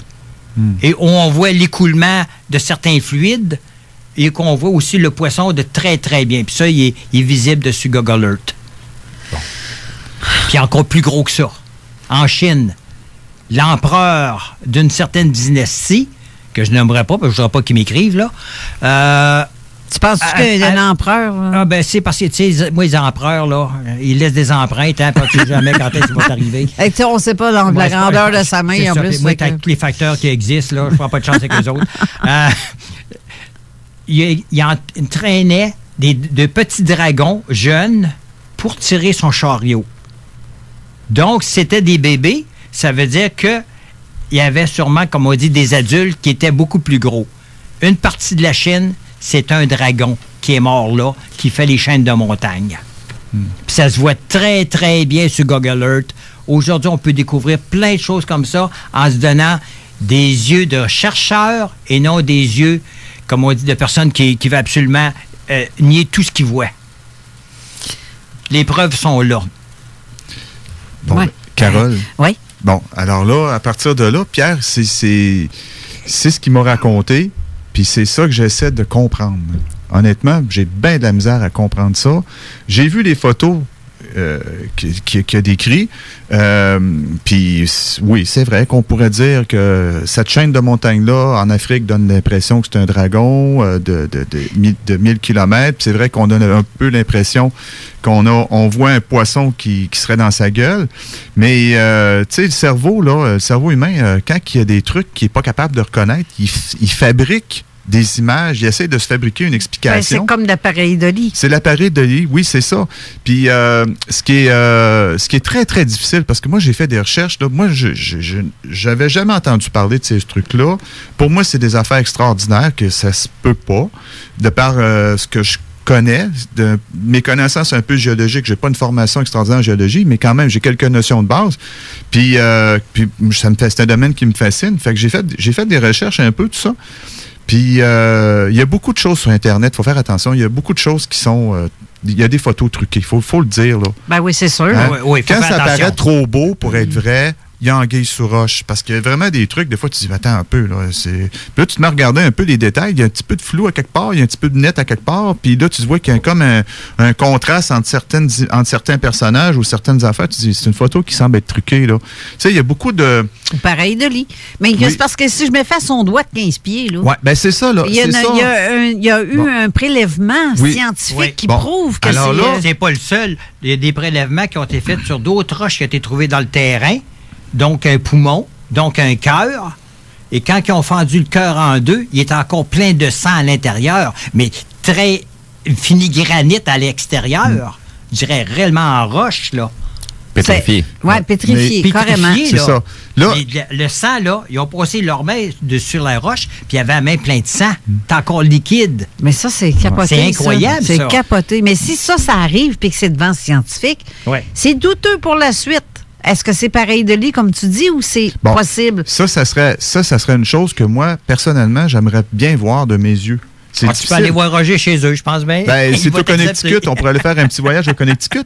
Mais, tu sais, j'ai demandé, une des premières choses que j'ai demandé à Pierre, j'ai dit, ces géants-là, supposément, si, exemple, on prend l'hypothèse que ces géants-là ont vraiment existé, ça vient d'où? ces gens-là, ils étaient où? Comment ça se peut que ça existait? Comment ça se fait que ces personnes-là pouvaient vivre sur la Terre? Puis pourquoi qu'on a autant, si peu de traces? Des fois, on a des informations comme de quoi? Bon, il y a des squelettes qui auraient été trouvés, il y a des empreintes qui auraient été laissées dans de la roche dans certains endroits, entre autres en Afrique du Sud. En Afrique du Sud, on est en empreinte de 4 pieds. J'ai vu des photos. Bon, il y a des montagnes que l'érosion... l'érosion peut donner l'impression qu'on voit une tête de géant. Justement, tu parles de géants. Ça veut dire que peut-être que la glande pituitaire, dans le temps, s'était pas formée de la même façon, ou c'était beaucoup plus gros. Parce que quand tu regardes ça avec les histoires de, comment est-ce qu'il s'appelle, celui qui faisait des histoires, des contes, 20 milieux sous les mers, il parle des géants. Jules Verne. Bon, tu vois, il y a des histoires de géants dans ces affaires, puis il y a bien des histoires qui disent que c'est sous terre, puis regarde... Ça laisse à te douter. On parle sous terre, justement. Tu dis le mot sous terre. Ben oui. On sait que la terre est creuse et à l'intérieur, il y a des gens qui l'habitent puis qui mesurent entre 12 et 15 pieds d'auteur. Puis ça a été conféré par un amiral de la marine américaine qui est rentré directement avec son avion à l'intérieur par le pôle Nord. Puis il est ressorti par la même place escorté. Ça, c'est en 1947. L'amiral Byrd. Quand on a des écrits et des choses flagrantes de même, cachées là, de nous dire... Je pourrais en dire même plus sur cet amiral-là, parce que je le connais. J'ai tout lu sur lui. Oui, je connais l'histoire que tu dis. Là, je suis en train juste de me demander, dans ma tête, ça fait... Lui, il a rencontré ces gens-là. Dans ma tête, j'ai entendu un cricket parce que je parlais plus. Ouais. Parce que ça, je me suis dit, bon, vas-tu mettre le petit bout de cricket pour mettre de l'ambiance en studio? Je l'ai gardé dans ma tête, mais c'est vrai ce que tu dis. Ouais. J'ai lu l'histoire, mais je sais pas, Steve, t'avais l'air à me faire des... Mais c'est parce qu'il y a beaucoup d'informations à cet effet-là, surtout dans les écrits des anciennes civilisations. Comme, tu sais, j'ai déjà trouvé certaines informations par rapport aux Gitans qui parcourent la planète en entier comme étant un peuple de serviteurs qui vient de l'intérieur de la Terre. Ils ont été punis pour se promener plus de 1000 ans sur Terre jusqu'à temps qu'ils puissent revenir. Donc, je parle de Shambhala, je suis en train de parler d'une fameuse entrée qui se trouve en Inde, qui mène vers ces lieux-là, et que cette entrée-là, elle est protégée par des gens. La planète et l'humanité est beaucoup plus vieille qu'on peut le prétendre. Elle ne date pas d'il y a 8 ou 10 000 ans. Est-ce que ça date de beaucoup plus que ça? d'Agartha? Agartha, oui. Okay. Ben, Shambhala, Agartha, il y a plus qu'un endroit à l'intérieur. Oui, il y a énormément de villes avec différentes races et de populations là. Croyez-le ou non, il faut qu'on retourne une dernière fois à la pause parce que l'émission achève déjà.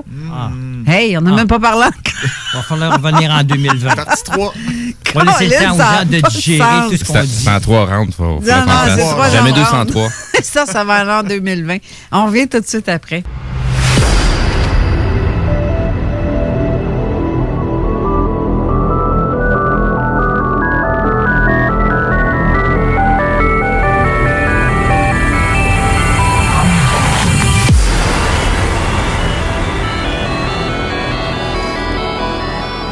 Le moment du concours pour le prix d'une valeur de 150 $. Je répète une autre fois, il vous reste-tu du temps? Non. On peut faire le tirage.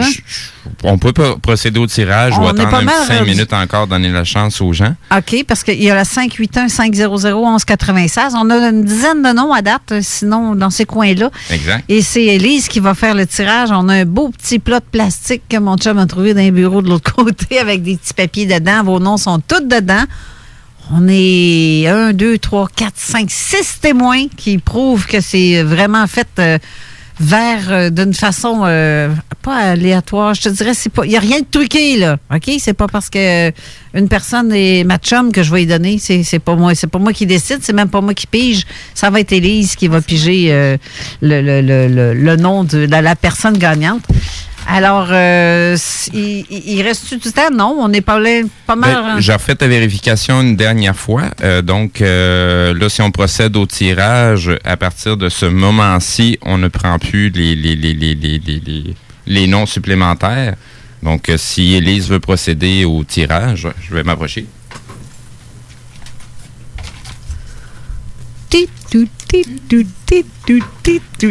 C'est un gagnant. Il s'appelle Pierre.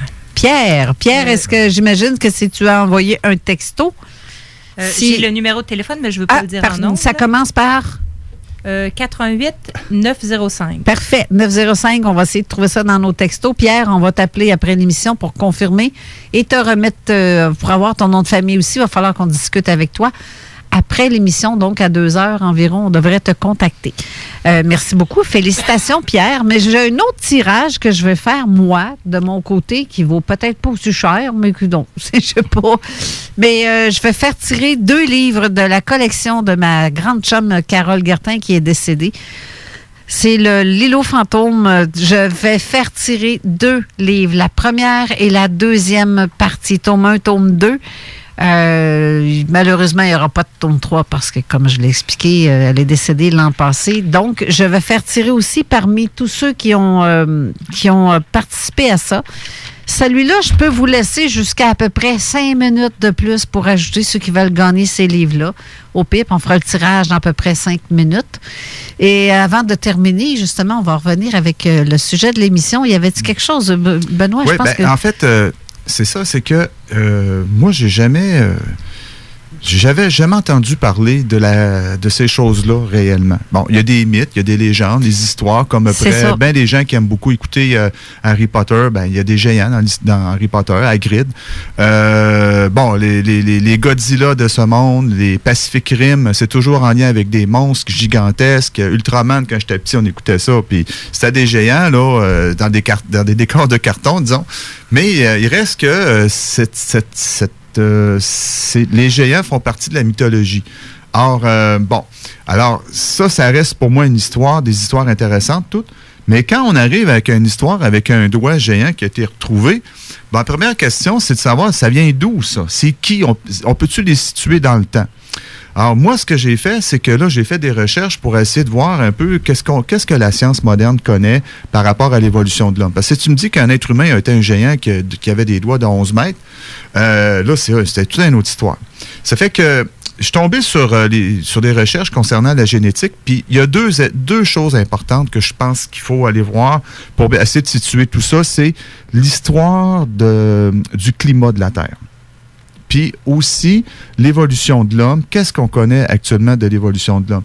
Il y a 2 semaines, on avait eu le temps de parler un petit peu de l'origine de l'homme. Puis, en moyenne, tout ce qui est genre Homo néandertaliste, l'homme de Néandertal, l'Homo sapiens, je ne me trompe pas, dévonisiens, qui étaient 3 espèces à une certaine époque humaines qui se côtoyaient, qui se sont entremêlées même au point de vue génétique. Et aujourd'hui, on peut faire des tests génétiques et puis on est capable d'établir le nombre, la quantité de gènes d'hommes de Néandertal que tu peux avoir en toi, parce qu'il y a eu du métissage. On ne se ramasse pas avec il n'y a pas de géants. Ce sont des êtres qui ont toujours mesuré à peu près entre 1,50 m et 1,80 m environ. Donc, quand on a des géants, comme on a parlé tantôt, d'humains, c'est des gens qui ont souffert de maladies. C'est des cas exceptionnels.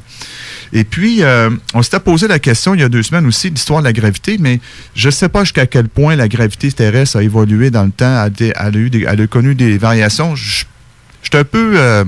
j'ai pas pu tomber, j'ai pas été capable d'avoir des réponses à cet aspect-là. Puis, alors là, je sais pas. Tout ce que je peux vous dire, c'est qu'en fait, la grosseur des animaux souvent varie en fonction de la qualité de l'environnement dans lequel ils sont. Est-ce qu'ils ont de la nourriture en abondance? Comment ça fonctionne? Alors, les dinosaures à une certaine époque, dans mes recherches, j'ai appris que la température moyenne de la Terre, au niveau climatique, était peut-être 5 degrés Celsius de plus qu'actuellement. Donc, c'était un environnement beaucoup plus chaud, probablement beaucoup plus humide. Les continents n'étaient pas placés de la même façon comme aujourd'hui. Alors, c'est très difficile pour nous d'imaginer quel type de climat il pouvait y avoir à cette époque-là par rapport à celui qu'on a aujourd'hui, parce que les continents se sont déplacés. Il y a eu des modifications à ce niveau-là et ça a engendré beaucoup de changements climatiques dans les âges. Au niveau climatique, il y a quand même plusieurs carottes qui ont été creusées un petit peu partout à travers la planète pour être en mesure de voir quelles étaient les températures à certaines époques, dépendamment de la profondeur qu'on va chercher. On est capable de reculer de 10, 15, 20 000 ans en arrière. Oui. Ils ont même découvert que le changement des pôles magnétiques, c'est pas la première fois que ça arrive. C'est quelque chose de totalement normal au niveau de la Terre. Donc, ils ont été en mesure, justement, avec ces fameuses carottes-là, de pouvoir le confirmer que c'était déjà arrivé. La seule chose qu'on ne peut pas voir, c'est l'état de la gravité. Oui, c'est ça. Mais la gravité est fonction de la masse la masse de la planète. Et je pense pas que la masse de la planète a énormément changé, sauf probablement au moment de la formation de la Terre, quand il y a eu une collision avec une planète. D'aucuns diraient d'autres noms, mais moi, de mémoire, je pense que c'était la protoplanète Théa, qui était aussi grosse que Mars. Et la collision, ça serait faite au moment de la formation de la Terre, alors que la Terre est encore une boule de liquide. Plus ou moins de roches en fusion. Il y a d'autres histoires, il y a des variantes à ça, mais moi, je te parle de l'origine de la formation de la Lune que l'on voit de façon scientifique. Moi, je trouve que personnellement, ça a bien du sens. Cette collision-là, rapidement, il y aurait une partie de cette planète-là qui aurait fusionné avec la Terre. Là, à ce moment-là, il y aurait une augmentation de la masse. La force de gravité de la Terre aurait changé. Beaucoup de débris se seraient retrouvés en orbite autour de la Terre. Et ces débris-là, ces nombreux débris-là rocheux, auraient, par agglomération avec le temps, formé la Lune. Par la suite, la Lune a été bombardée de façon très intense de météorites, la Terre aussi, mais vraiment, la variation de masse importante aurait eu lieu à ce moment-là, lors de cette collision-là. Par la suite, les choses se sont stabilisées et, la Terre la croûte terrestre s'est solidifiée, il y a eu apparition de la vie, il y a à peu près 4 milliards d'années, plus ou moins. Après coup, il y a eu l'apparition de différentes formes de vie, primitive au départ, plus évoluée avec le Cambrien et puis après ça, toute l'époque des dinosaures. Puis après coup, la disparition des dinosaures il y a 65 millions d'années, suite à un bouleversement important. Il y avait déjà un déclin qui s'est fait quand la météorite qui est tombée dans le nord du Yucatan a vraiment donné le coup de grâce, on peut dire, à la disparition des dinosaures. Et puis là, les mammifères ont pu prendre la place, etc. Et tout d'un coup, il y a quelques 2-3 millions d'années, le genre Homo a commencé à apparaître. Et puis, il y a eu différentes lignées, tout ça. Mais tout ça, c'est le genre Homo s'est développé plus dans des zones climatiques qui favorisaient le développement. Et c'est pour ça qu'on dit on pense encore aujourd'hui que ça vient carrément de l'Afrique. Tous les genres Homo viennent de l'Afrique. Alors, dans mes recherches, à un moment donné, je me suis aperçu qu'on parlait des hyperboréens. Les Grecs, autrefois, les anciens Grecs, on parle avant Socrate, on parle avant Platon, tout ça. Il y avait des histoires concernant une peuplade qui originerait du nord de la Russie, qui aurait fait des pyramides, qui aurait construit des structures. Mais là, ces humains-là ne viendraient pas de l'Afrique. Bon, OK, ça, c'est un peu particulier. Puis là, tout d'un coup, c'est pour ça que j'en viens avec mon histoire de climat, qu'on va devoir probablement continuer à la prochaine émission. Il reste même pas de minutes. Je veux juste dire que les hyperboréens, à l'époque où, semble-t-il, ils auraient vécu, on était en pleine période glaciaire, avec peut-être 2000, 3000 mètres d'épaisseur de glace à cet endroit-là. Donc, il y a quelque chose qui ne fit pas. Les données scientifiques de plusieurs ne concordent pas avec ce qu'on découvre aujourd'hui. C'est clair. Mais là c'est vrai. Il reste même pas à peine une minute à l'émission. J'ai Manon Poulain aussi qui est à côté. Manon, vent de fraîcheur, on parle de quoi ton émission aujourd'hui? 3 mots pour décrire l'émission aujourd'hui. Ça te tente de faire une suite avec nous autres? Moi, t'es laissé si tu veux. Dieu, difficulté, ange. Ah, wow! On en parle, et c'est pas nécessairement ce que vous pensez. Non? On en parle avec une vedette internationale, on en parle avec une bonne femme et on en parle avec un auteur. Restez avec nous tout de suite après. OK. Hey, pendant que j'ai mon méo à côté, je vais te laisser tirer un nom. Parce que c'est là, pas je vais ton faire. Méo, c'est le mien. Notre méo, c'est ton méo, mais c'est le méo de la station. J'ai Denise qui vient de gagner les 2 livres, celle qui nous a texté à 952. Je vais t'appeler tout de suite après l'émission. Donc, félicitations Denise et félicitations à Pierre qui a gagné tantôt le prix de 150 $ offert par le Portail Bleu. Alors, sur ce, merci beaucoup à vous tous. Merci Steve d'avoir été là. Merci à toi. Merci Pierre Brunet. Ça fait grand plaisir. Et Benoît. Pourquoi je t'appelle Bruno? Non. Benoît.